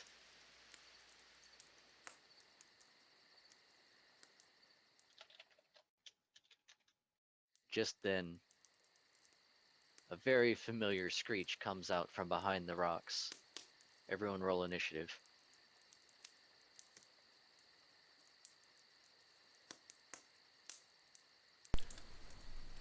Quick action before combat starts. Yeah. Slapping Kathos with guidance.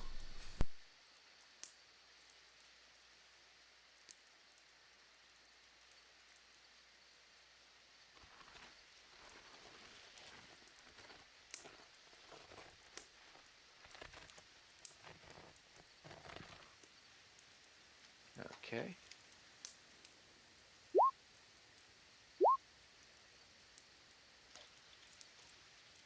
So glad I took that improved initiative. It is really the best.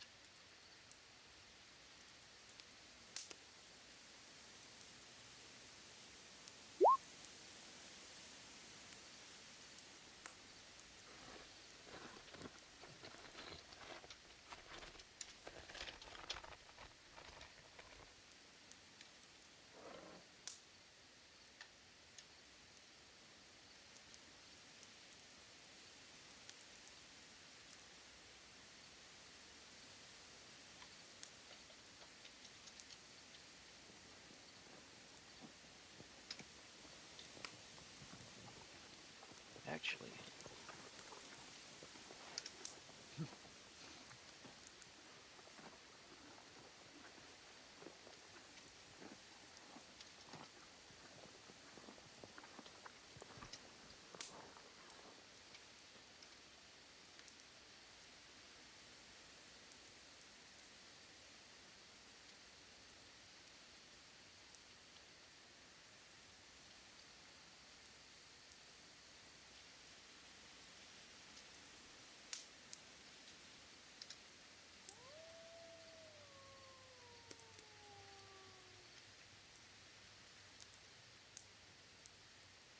okay. Let's add one more for the turn counter.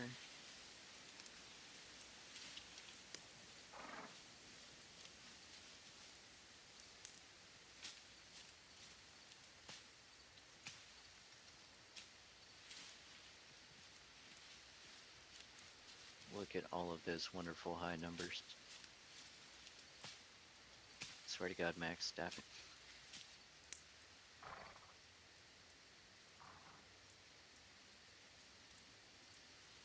Yeah, I was feeling pretty good about my roll, and then all that happened.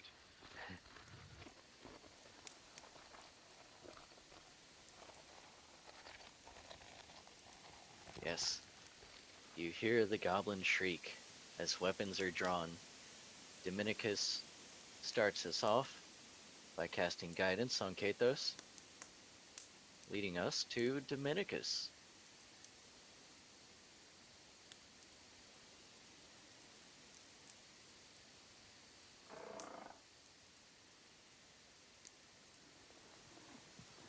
Dominicus swaggers forth onto the battlefield. 5-foot step. 5-foot swagger. 5-foot swagger. My lady.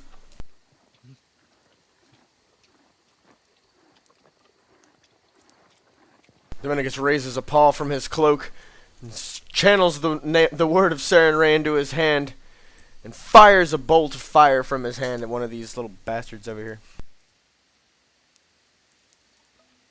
He doesn't like people who try to take his money.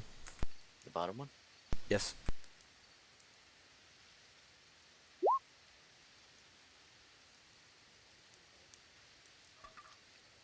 Womp womp. Your firebolt does hit and singes the man. He shouts out in pain, "This one's got magic!" Also, that deals 3, not 2. It's not adding the extra 1.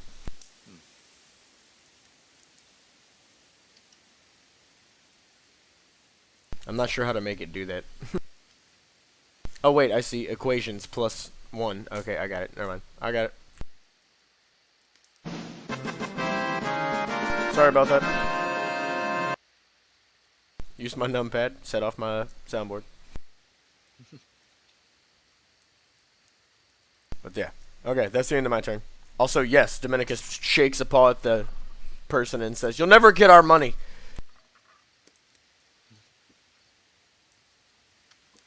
Huh. You think a simple trick like that'll stop us? We always get what we want. These are our roads. Kathos.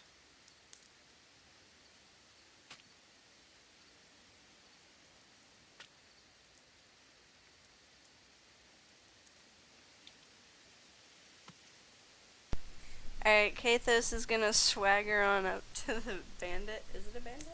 Yes. Okay, yeah, the bandit, and he's going to attack him with his claw.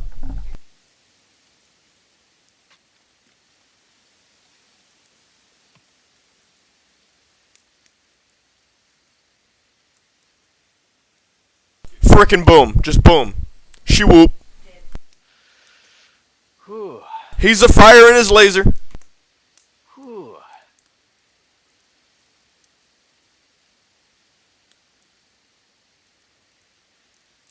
Oh man. Missing digits. Normal damage, and target loses 1d3 fingers and takes 1 con and 1 strength drain.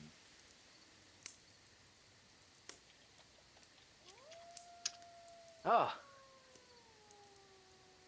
The bandit screams aloud in pain as your claws tear into his hand, ripping off 2 fingers. His dagger drops to the ground.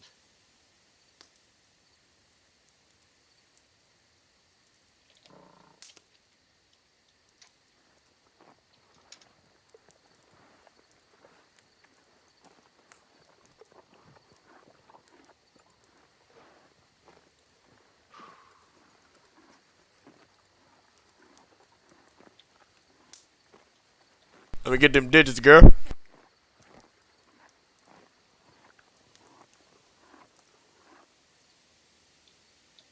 So that's a shit ton of damage and bleeding.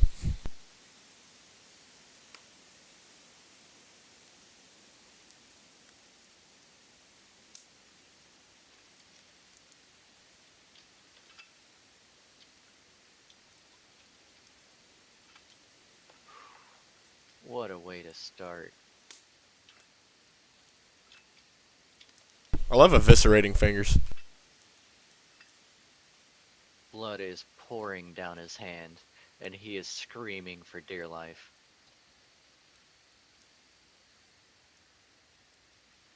Kathos eats the fingers. You gotta wait another turn to do that.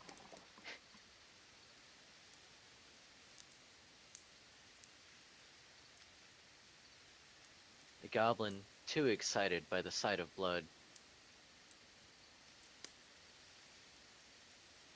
runs forth screaming.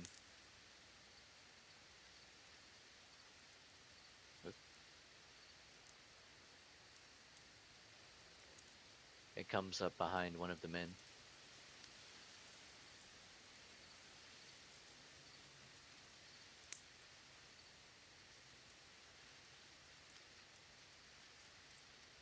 The goblin to the nearest, actually seeing the immediate threat, runs up to Kathos and swings.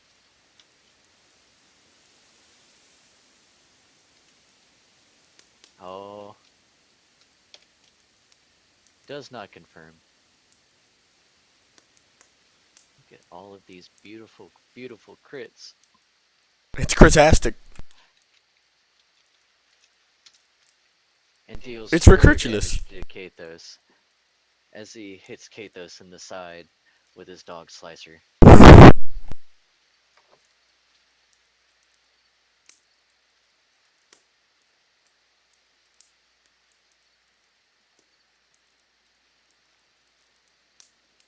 The next goblin runs up and climbs atop the rocks.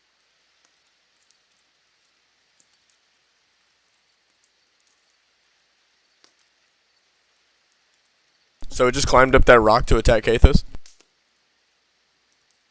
This one, no, it actually spends its whole turn climbing up on the rock. Okay, I was about to say, the fuck? This thing's got some mobility. Spider Goblin. I don't know why, but that just made me think of the kindergartners from what's that show? Recess? Recess, yeah. You can tell that this goblin standing atop the rock is wielding a rather nice short bow. The next goblin runs up behind the bleeding man.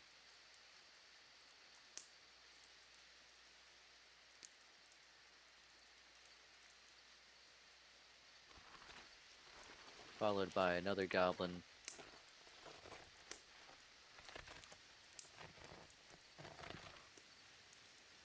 and yet another. Javier? So is each tile roughly 5 feet? Is that correct? Yeah. Oh, okay. I think I can do this.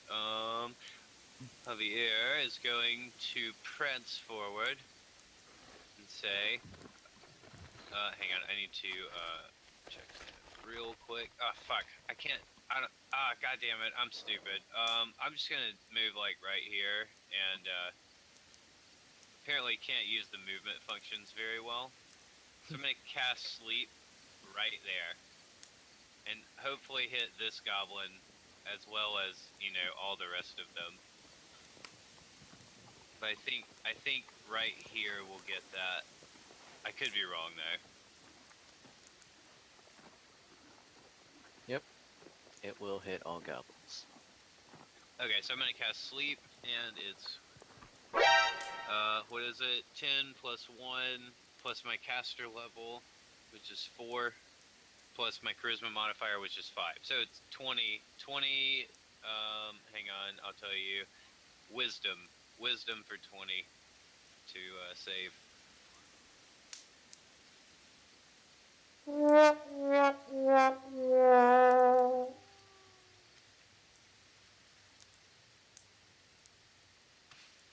gonna I love this show. So starting at the top, moving down.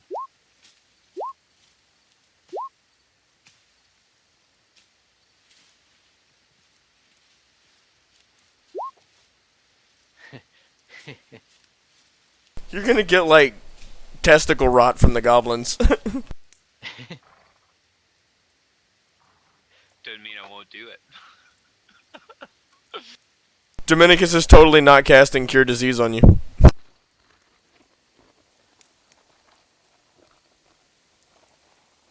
What was your DC again? 20. Yep. All the goblins are asleep. Suck it, goblins. That's the end of my turn. Javier, like, thrusts with his hips in the air and says, suck it, goblins, and then that's the end of his turn.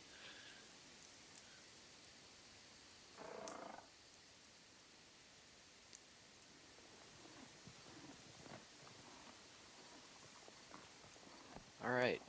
That takes us to our bleeding man, who is screaming out in agony, gripping his hand that has now been mangled by Kathos's claws. He tries to grab something to stop the bleeding, but you can tell he's become very pale. He goes to reach down for his dagger with his other hand, and does not get back up.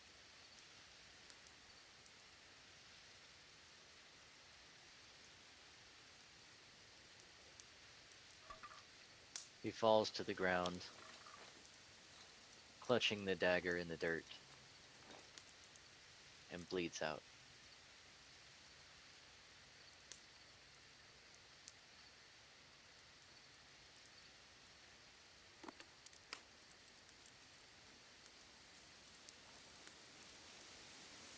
The next one looks down to his friend, enraged as he grips his battle axe tightly.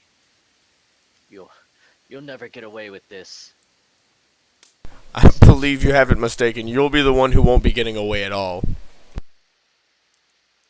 And takes a swing.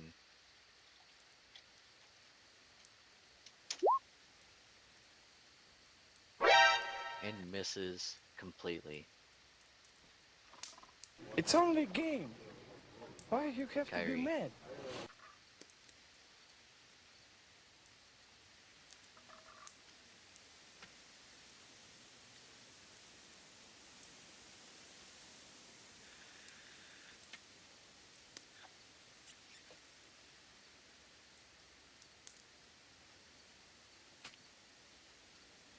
Kyrie's gonna move forward next to Dominicus and cast Acid Splash on the bandit.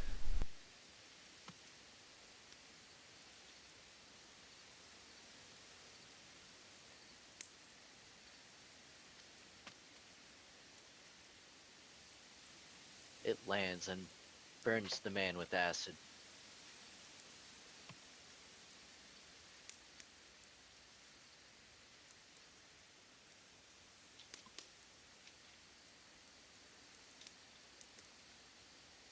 He begins cursing aloud.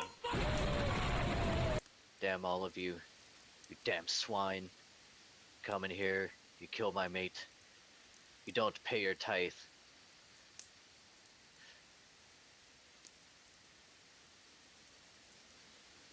I'll kill all of you. You're the one who openly attacked us. As far as we're concerned, you're the evil here, and I shall not let that stand.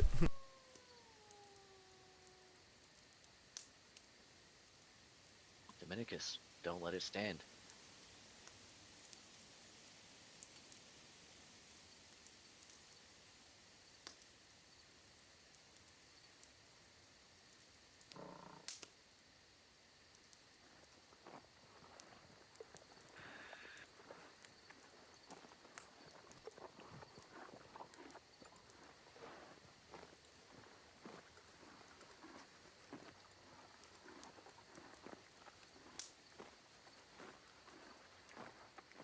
Alright, Dominicus is going to raise another paw from his cloak and channel the word of Sarenrae into his hand and fire another firebolt at the misbegotten bandit.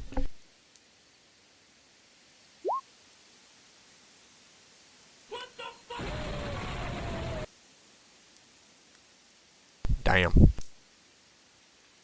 And you miss. Okay, this. Set his dead friend on fire by accident. That would be his exact day.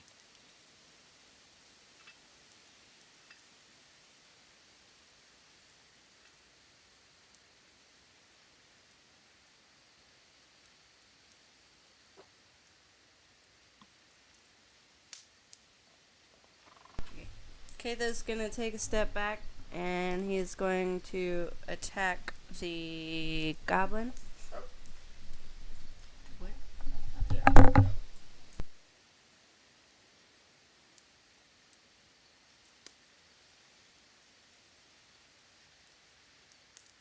Your first attack lands.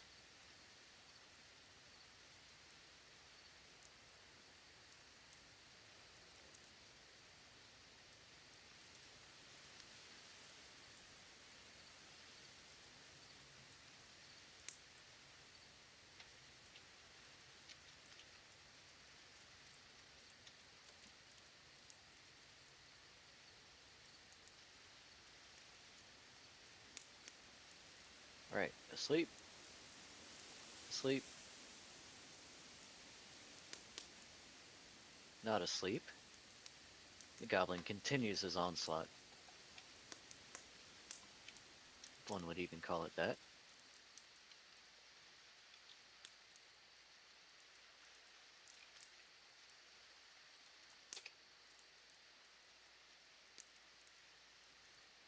Asleep. Asleep.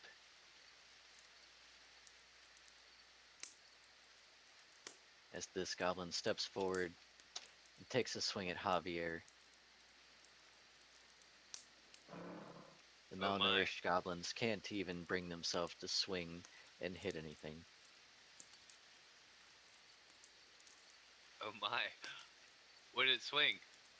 Did you A swing dog already? slicer. Oh, did you already swing it? Yeah. Oh, okay. Yeah, that misses. Oh yes. Javier looks at him with a pitying look and then spits in his face.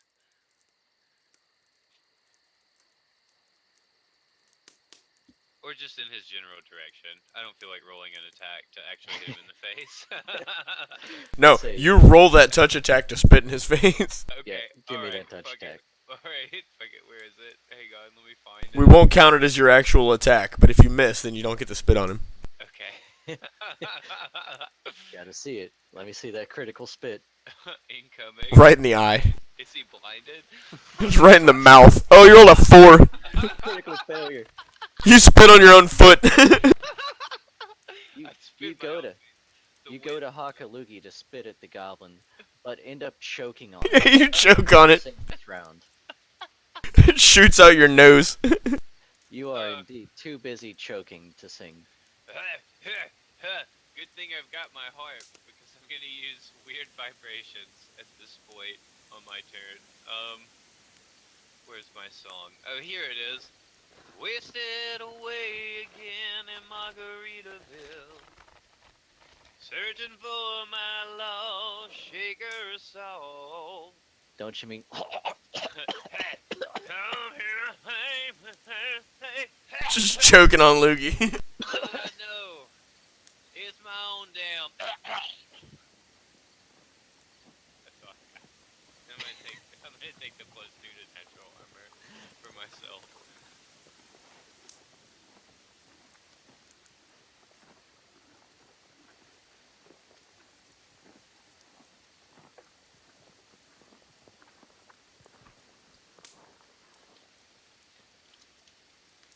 The man in front of Kathos takes another swing with his great axe, or battle axe.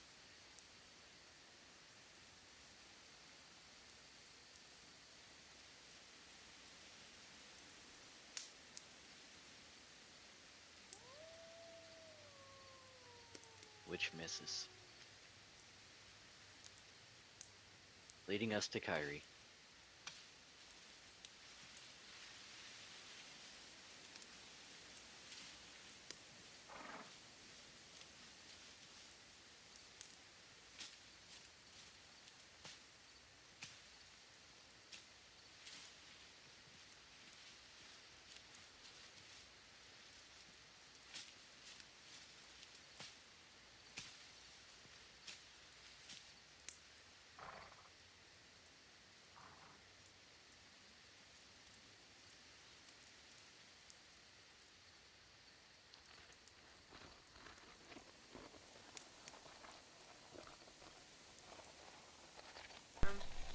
Kyrie's gonna perform acid splash on the bandit.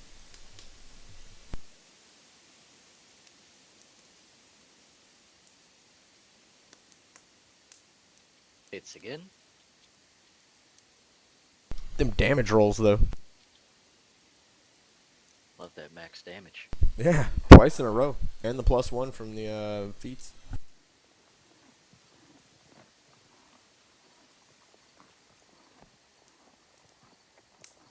You can see several burn marks on his body now.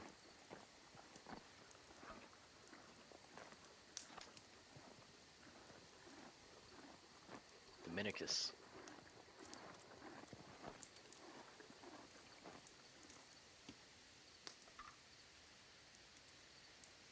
Again, Dominicus looses another firebolt quickly from under his cloak.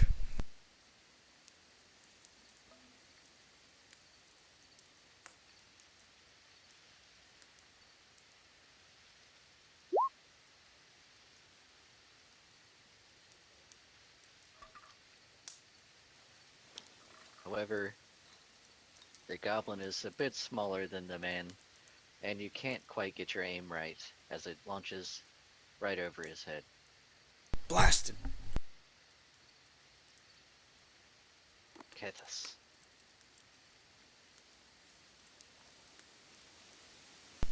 Kathos is going to smash the bandit.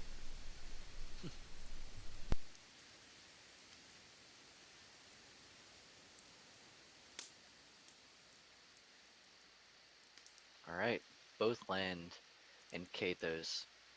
You tear the man to shreds. To shreds, you say. How's his wife holding up? To shreds, you say.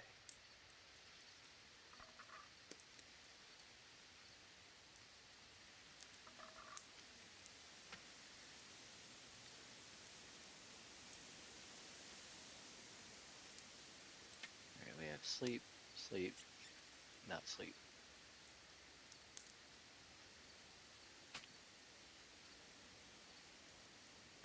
This goblin steps forward and takes another swing at Kathos. He shouts, "You make kill easier." glancing over towards the two dead bodies near him periodically.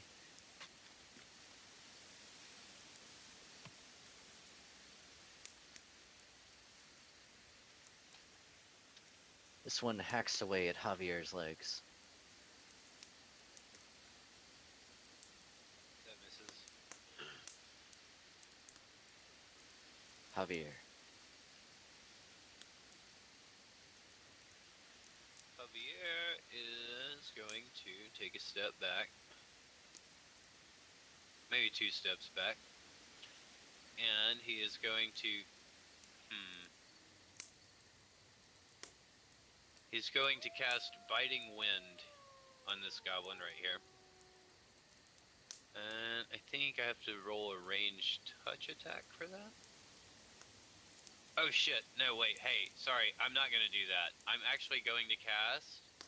What I'm going to cast is, I'm going to take a step back and cast Seeker on myself. Which says your next single ranged attack roll, if it's made before the end of the next round, gains a +2 insight bonus. Additionally, you reduce your mischance by 10% when trying to strike a concealed target with ranged attack. So yeah. It just says on concealed target. It's not a concealed target. I'm casting it for the insight bonus on my next ranged attack. Yeah. And then I end my turn after that.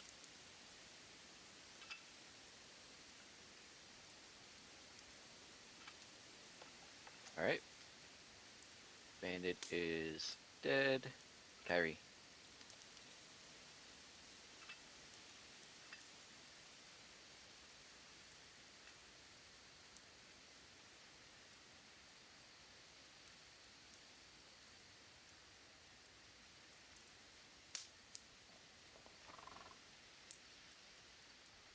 Kyrie is gonna ready her crossbow and shoot at the goblin in front of Kathos.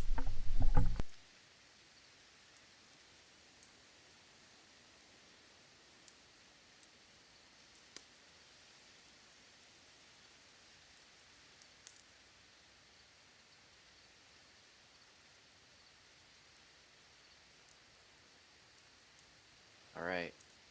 The bolt lands into the goblin and knocks it clear to the ground.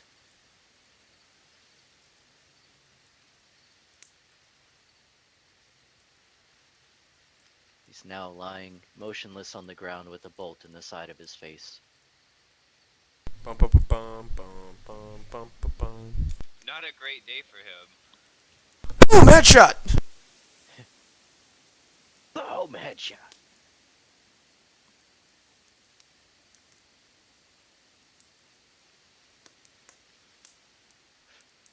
Not looking good for the rest of the goblins. Indeed.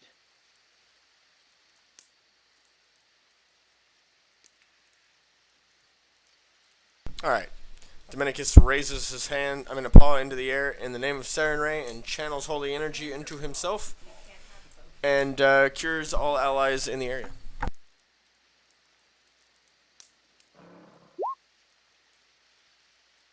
Everybody heal for 8.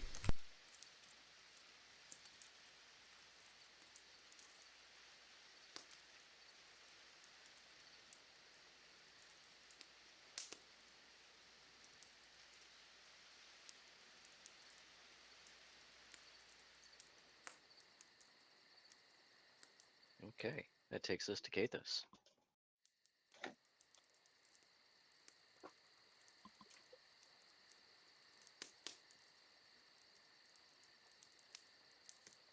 I do.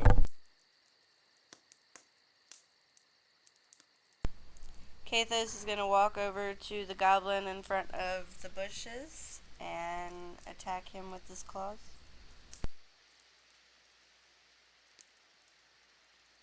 Misses and lands, lopping off the goblin's head in a single swipe.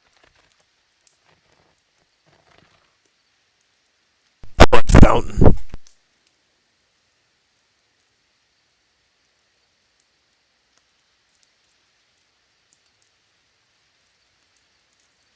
other goblins are helplessly asleep.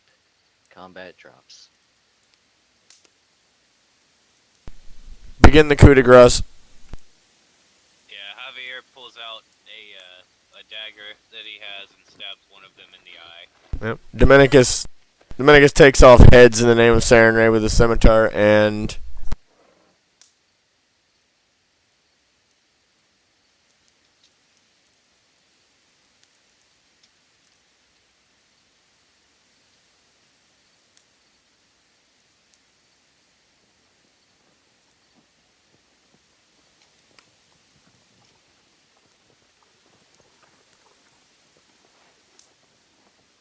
Alright.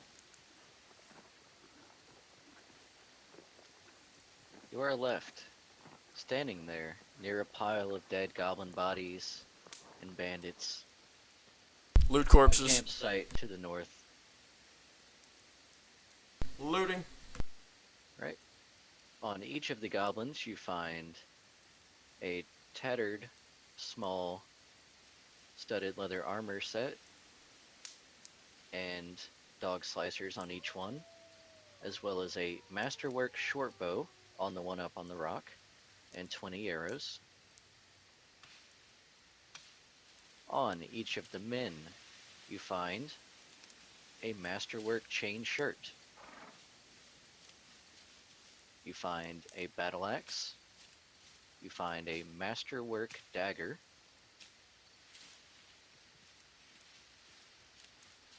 Each of them is holding 50 gold.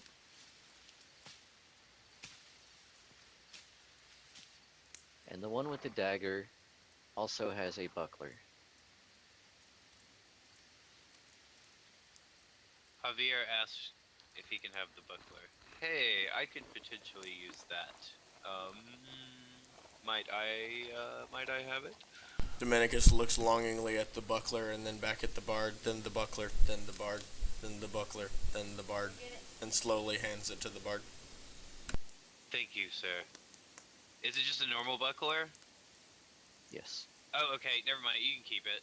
You can keep it. Dominicus quickly grabs it and puts it in his backpack.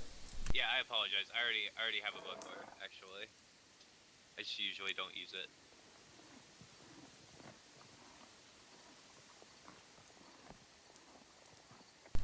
So they have a camp over here, right? Correct. Looting their camp. Alright. You find a small smoldering fire next to a medium-sized tent. Give me a perception.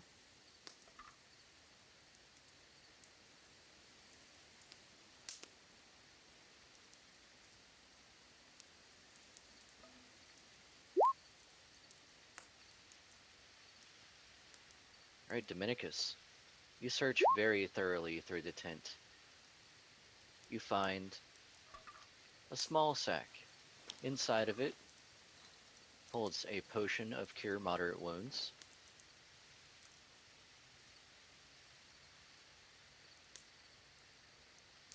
A map of the a map of the hinterlands.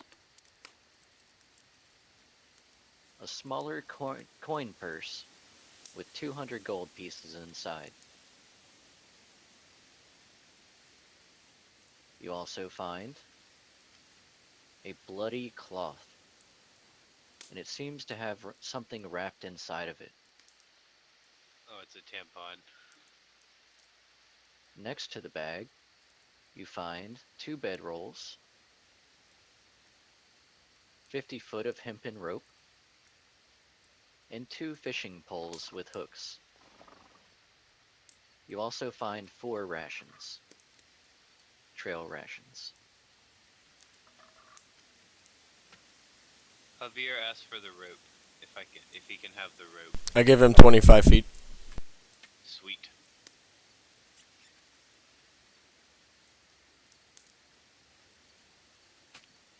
You must work at Subway, because you just gave me a foot long. Oh. Stuff everything else neatly into my backpack. Except for the fishing poles, I guess I have to strap those to the side.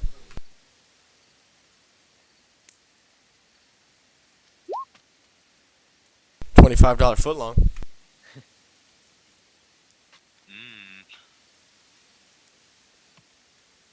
Okay. So, what'd you say, Dominicus? I said I stuff everything else neatly into my masterwork backpack except for the fishing poles. I guess I'd have to strap those on the side. Okay. Okay, so what do you think, everybody? Should we stay here and rest for the night, or should we try to continue on and get this, show on the road? What time is it? Like in game? It's about 3:30. I feel like we should keep moving while we have daylight. Okay then, let us mount back up and continue. Okay. Shove everything in your backpack. Mount back up. Continue down the road. Dominicus chews on a ration along the way.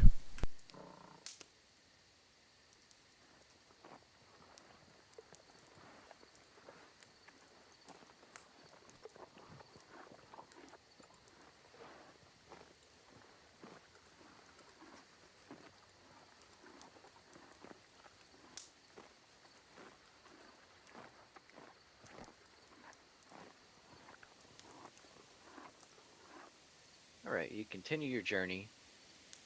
Spend about another 15 minutes before you make it to the edge of the Nettlewood. Javier reiterates his desire to follow the tree line so that they don't get lost.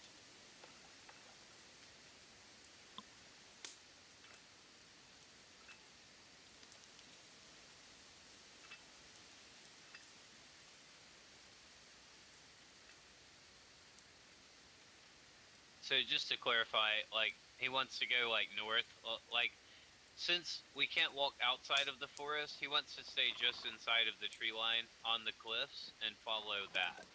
Because it's like we're following the cliffs, but we're like on top, you know what I mean? And the tree line gives us a point of reference.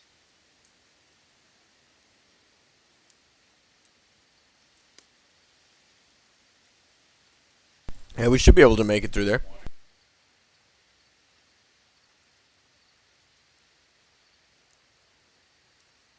Alright, give me a survival check. Weird vibrations. Okay, I cast Weird Vibrations, and I need to think of a song just real quick. Boys working on empty. Is that the kind of way to face the burning heat? I just think about my baby. I'm so full of love I could barely eat. There's nothing sweeter than my baby. I never want ones from the cherry tree. 'Cause my baby's sweet as can be. She gave me toothaches just from kissing me. Yeah, and then I'll take the +8 to survival.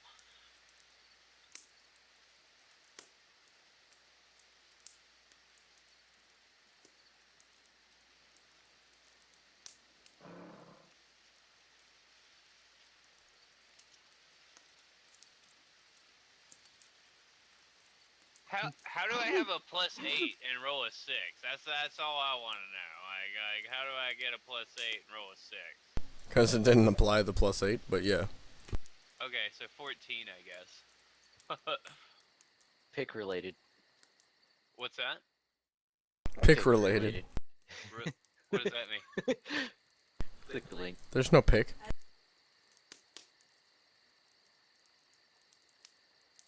Oh my, what is this?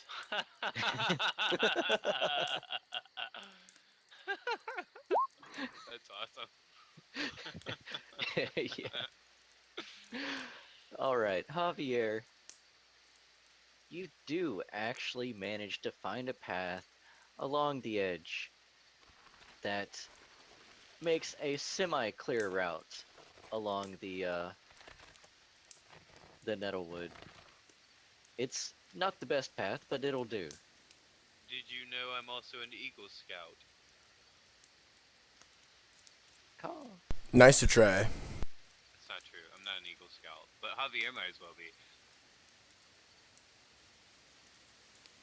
All right, I'm gonna point this path out to my party members. Well, if you think it's safe. I think it's. I don't necessarily think it's safe, but I do think we will be able to at least know our direction or know the direction we're traveling in if we follow the tree line. Well, you lead the way then. Very well. Javier takes the lead and walks into the woods. You manage to find a fairly clear route through the woods, following the coast. When you encounter another patch of briars blocking your path, give me one more survival check. All right. I hope this is. I'm just gonna roll a d20 plus 8 if that's okay, just to make Yeah. sure. Yeah.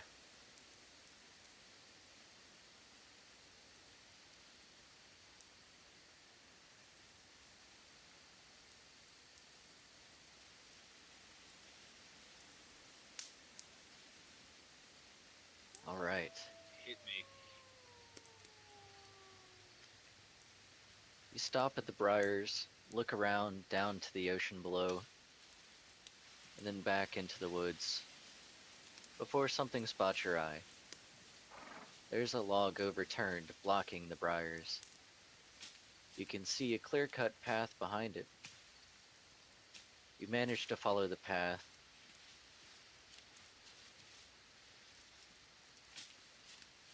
Yep, yep, good enough. Yeah, we get it.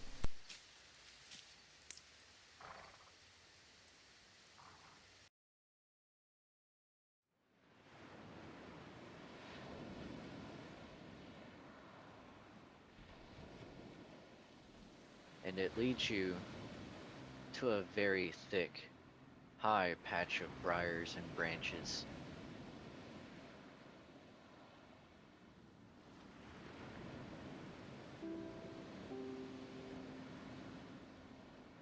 You can see that the briars and thistles that grow so rampantly in the nettlewood are even more dense and tangled here, close to the shore.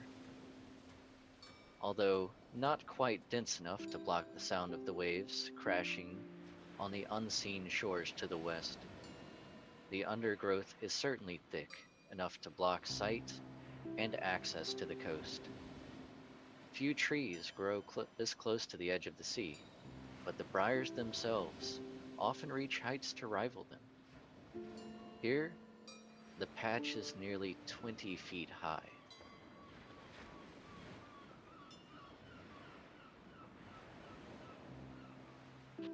So just to clarify, we moved past the log and down the path.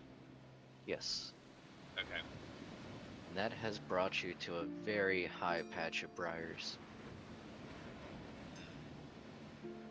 Dominicus cast Spark.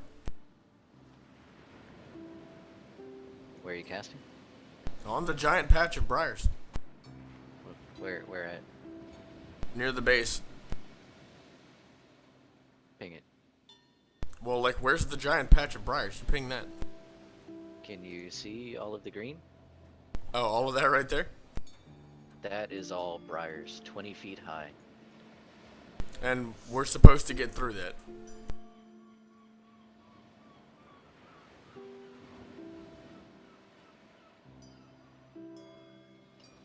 Okay, hold on.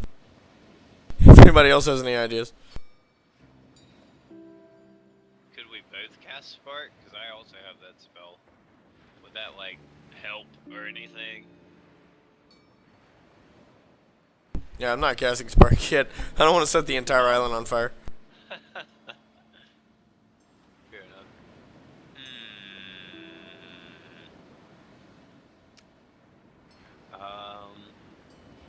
Perhaps we should do another survival check. If you think you might be able to find a way through. Yeah, I'm gonna. Shit, I need to find another song though. Yeah, I'm. Devin said sing the one that she told you to sing at the party. Aw, I was gonna save that for a really special time. She said fine. Okay. Alright, cool. So, I'm gonna do another one. I'm not real good at this one. Let me just think. Oh, okay. When I had you to myself, didn't want you around. All those pretty faces make you stand out from the crowd. Someone pulled you from the bunch. One glance is all it took. Now it's way too late for me to take a second look. Oh, baby, give me one more chance. Now that I see you in his arms, I want you back. And then I'm just gonna roll a d20 plus 8.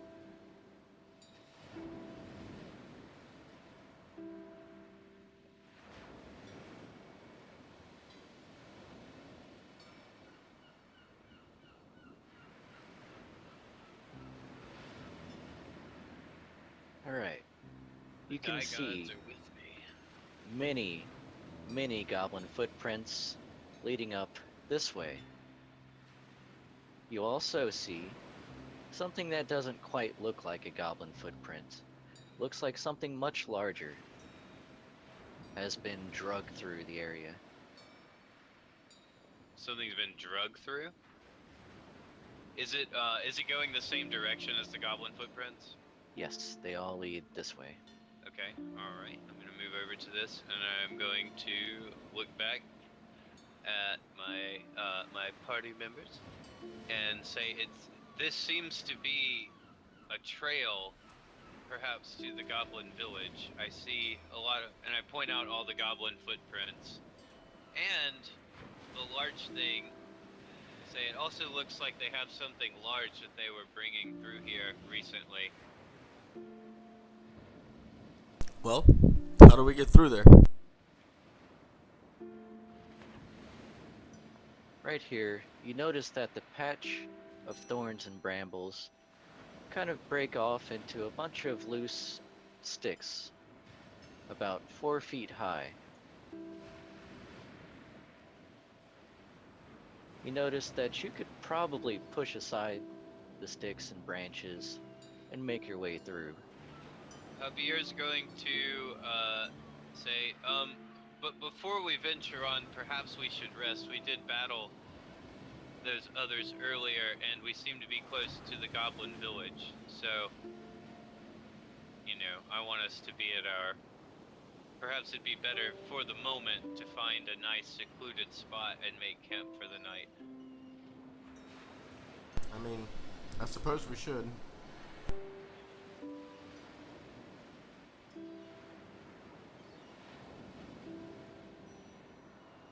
Oh, let's go back closer along the edge, into the tree line.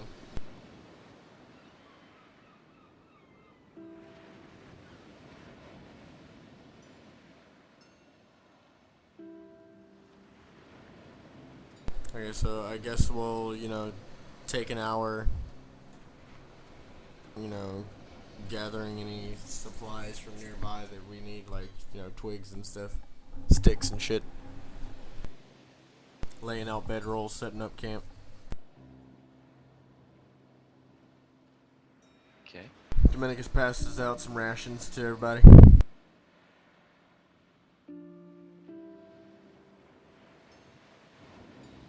Thank you.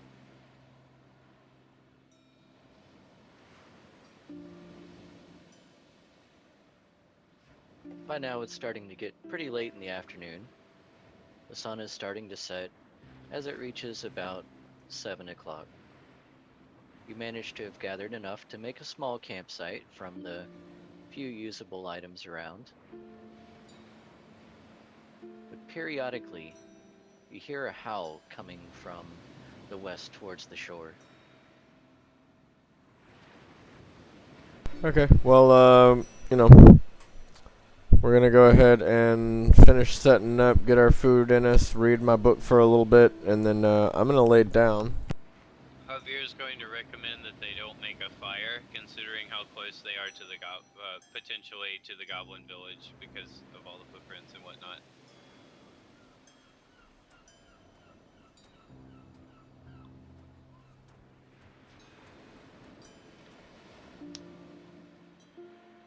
Kathos is gonna stand guard from where he heard the howling noise in the west while everybody else sleeps. Because Kathos does not need to sleep.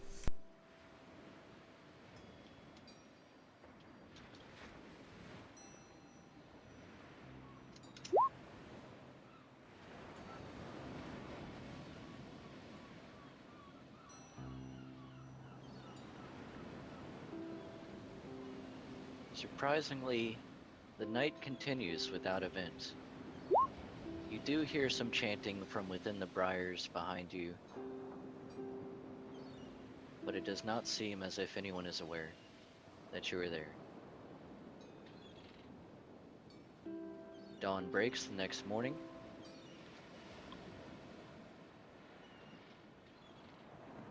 Hour putting the siren ring. Did we get any EXP from our battle with the goblins and such? I'm gonna Bandits? prepare spells for an hour. How much XP do you currently have? Close to 5. 5 what? Or 15,000. Close to 15,000. Let me check real quick. Yeah, I was about to say, hold up, because I've got some numbers to add up. Yeah, 14,370. Alright.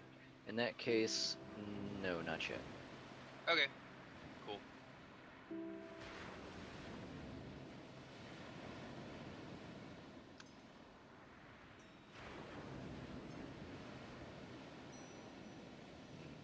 Actually, hold that thought. Let me check something.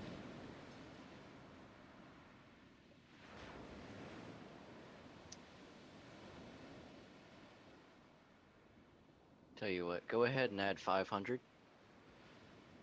Word.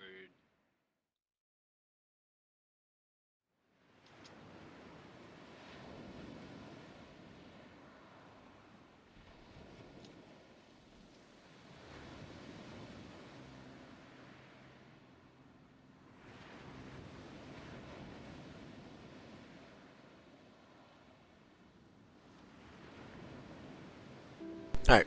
Picking up some bedrolls and everything, cleaning everything up, and then heading back to the trail. Yep.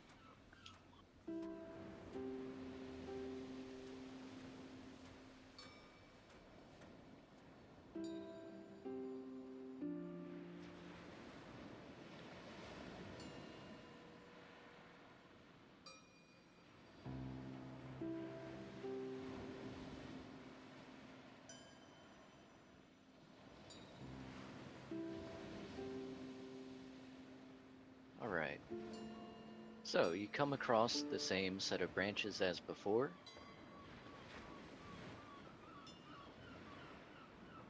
Standing about 4 feet high.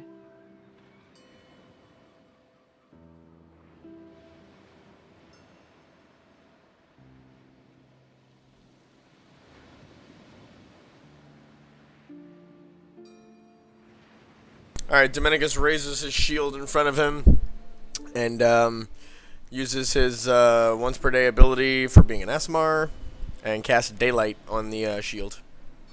And then starts moving slowly through.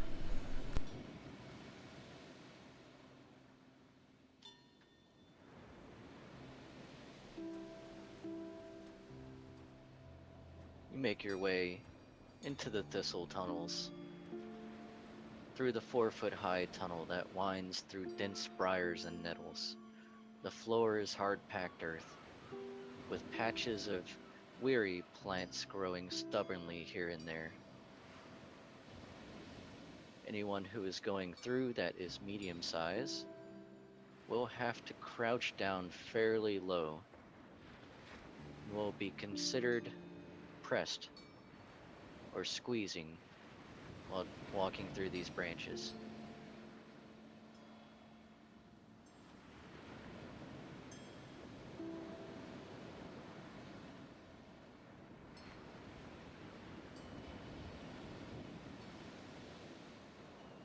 You may move at half speed.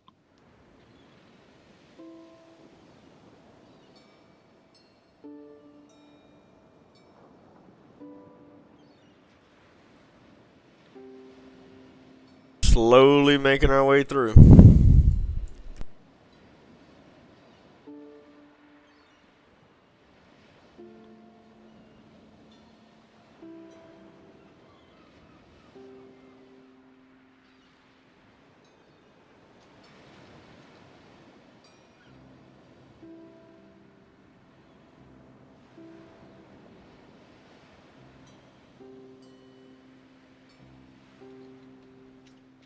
Which way do you guys think we should go?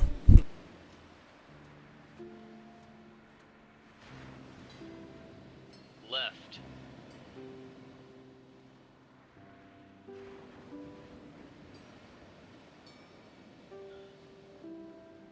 I'm gonna say right too. Alrighty then. Right is right. I'm not going. Hey, I'm not going anywhere without Kate though. So you guys lead the way. I think we wanted to go left.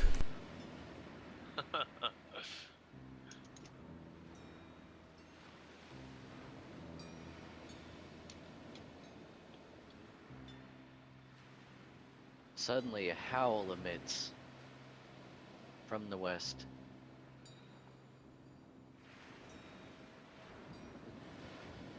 Everyone stop.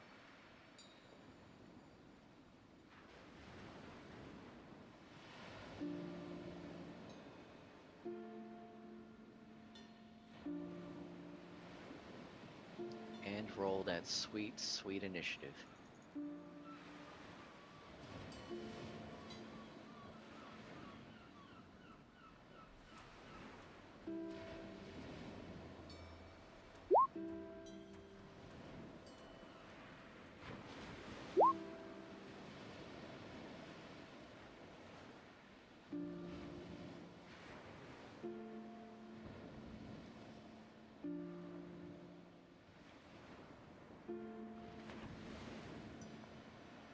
The knits. Beautiful. The knits are the truth.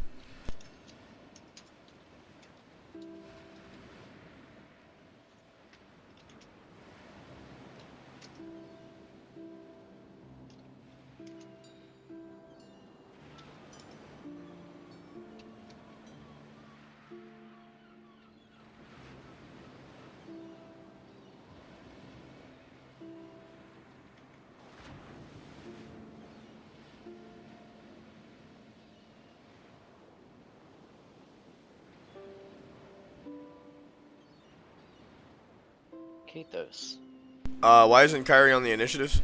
Round order? did she roll? I don't think she selected herself. Nah, Yeah. but yeah, I need you to auto add her. Or manual add her. Kyrie.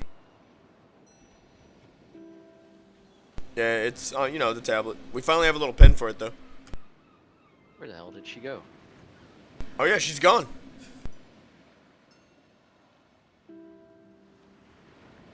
I can't put her back on the board. Did she cast invisibility? Did she, like, drag her off somewhere? I can't see her. Okay. Well, let me just make another Kyrie real quick.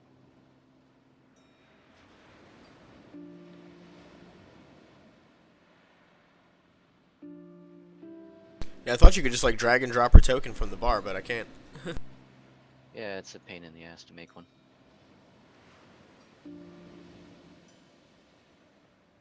Now you gotta give me control again.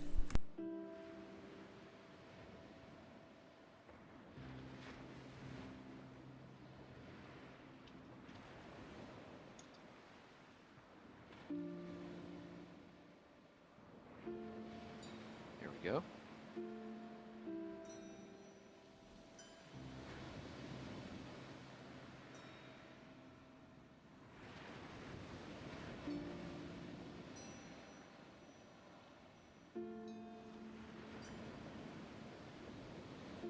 Kyrie, turn order.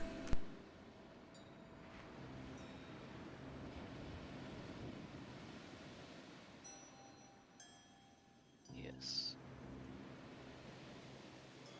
Look at all the things. 20.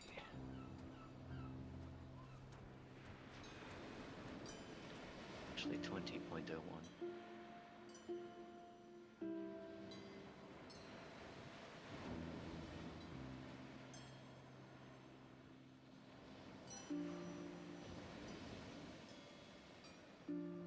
Alright, Kathos.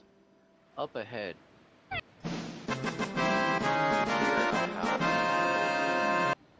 And through the briars you can see there are several goblin dogs tied to posts. You can see well-gnawed bones lying scattered about the floor, and a dozen wood stakes that have been driven into the ground near the walls. They are held to their posts by leashes of hairy, fraying rope.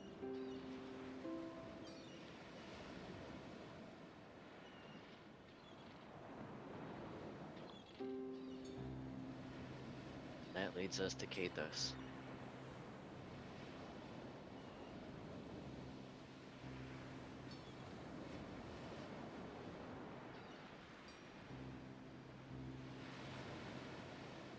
Alright, Kathos is gonna slowly move forward because of stupid branches.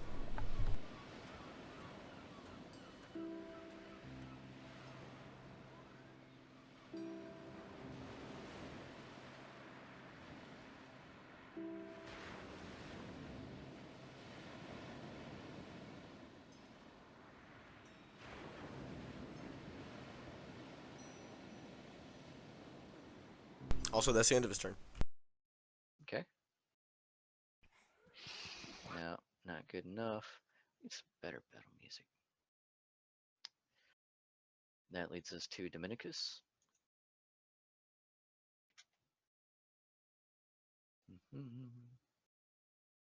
Minicus slowly inches forward behind the Kathos. That's it for me. Just gonna keep moving.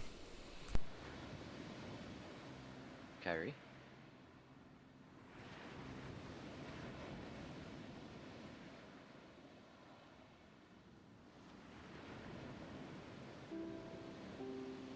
Kyrie's gonna move up behind Kathos and in turn.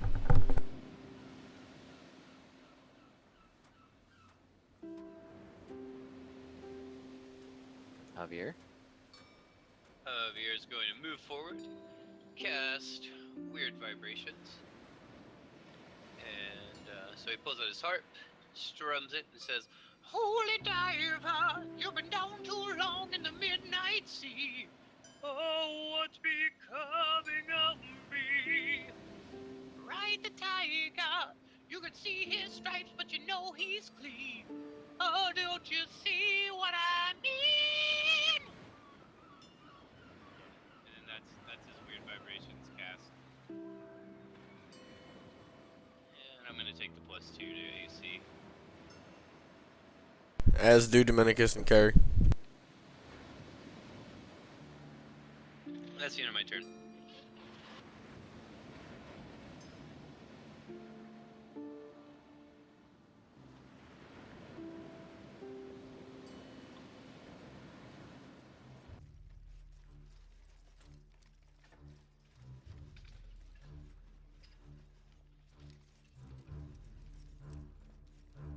All right.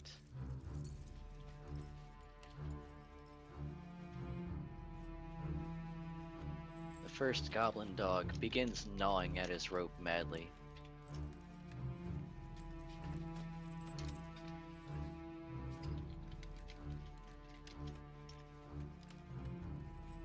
Severing the rope and howling with glee.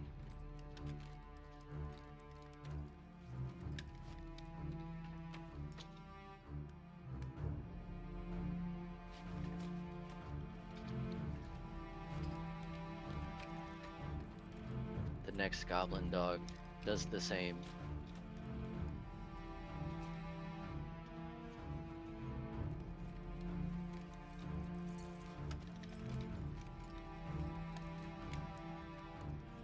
Tearing himself free. The next one continues howling. And the last one runs forward at Kathos only to be stopped by the rope.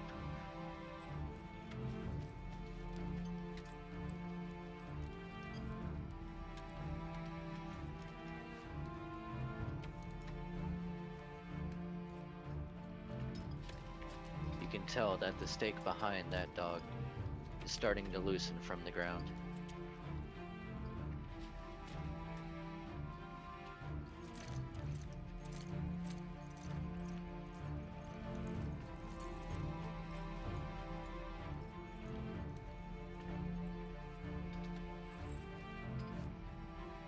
Kathos gonna take a 5-foot step up and roar back at the howling dogs.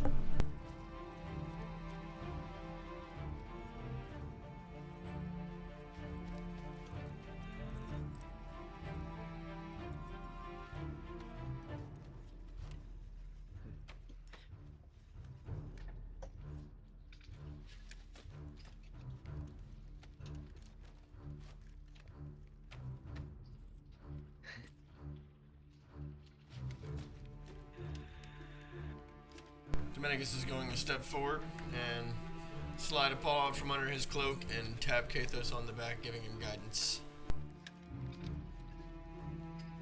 That'll be it for me.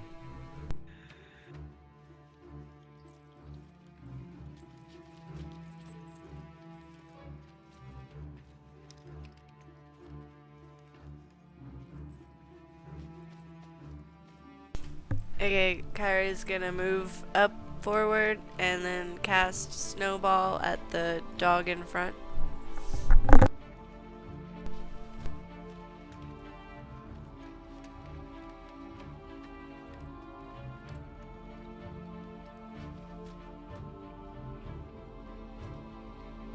You whiff the snowball, and it falls flat to the ground.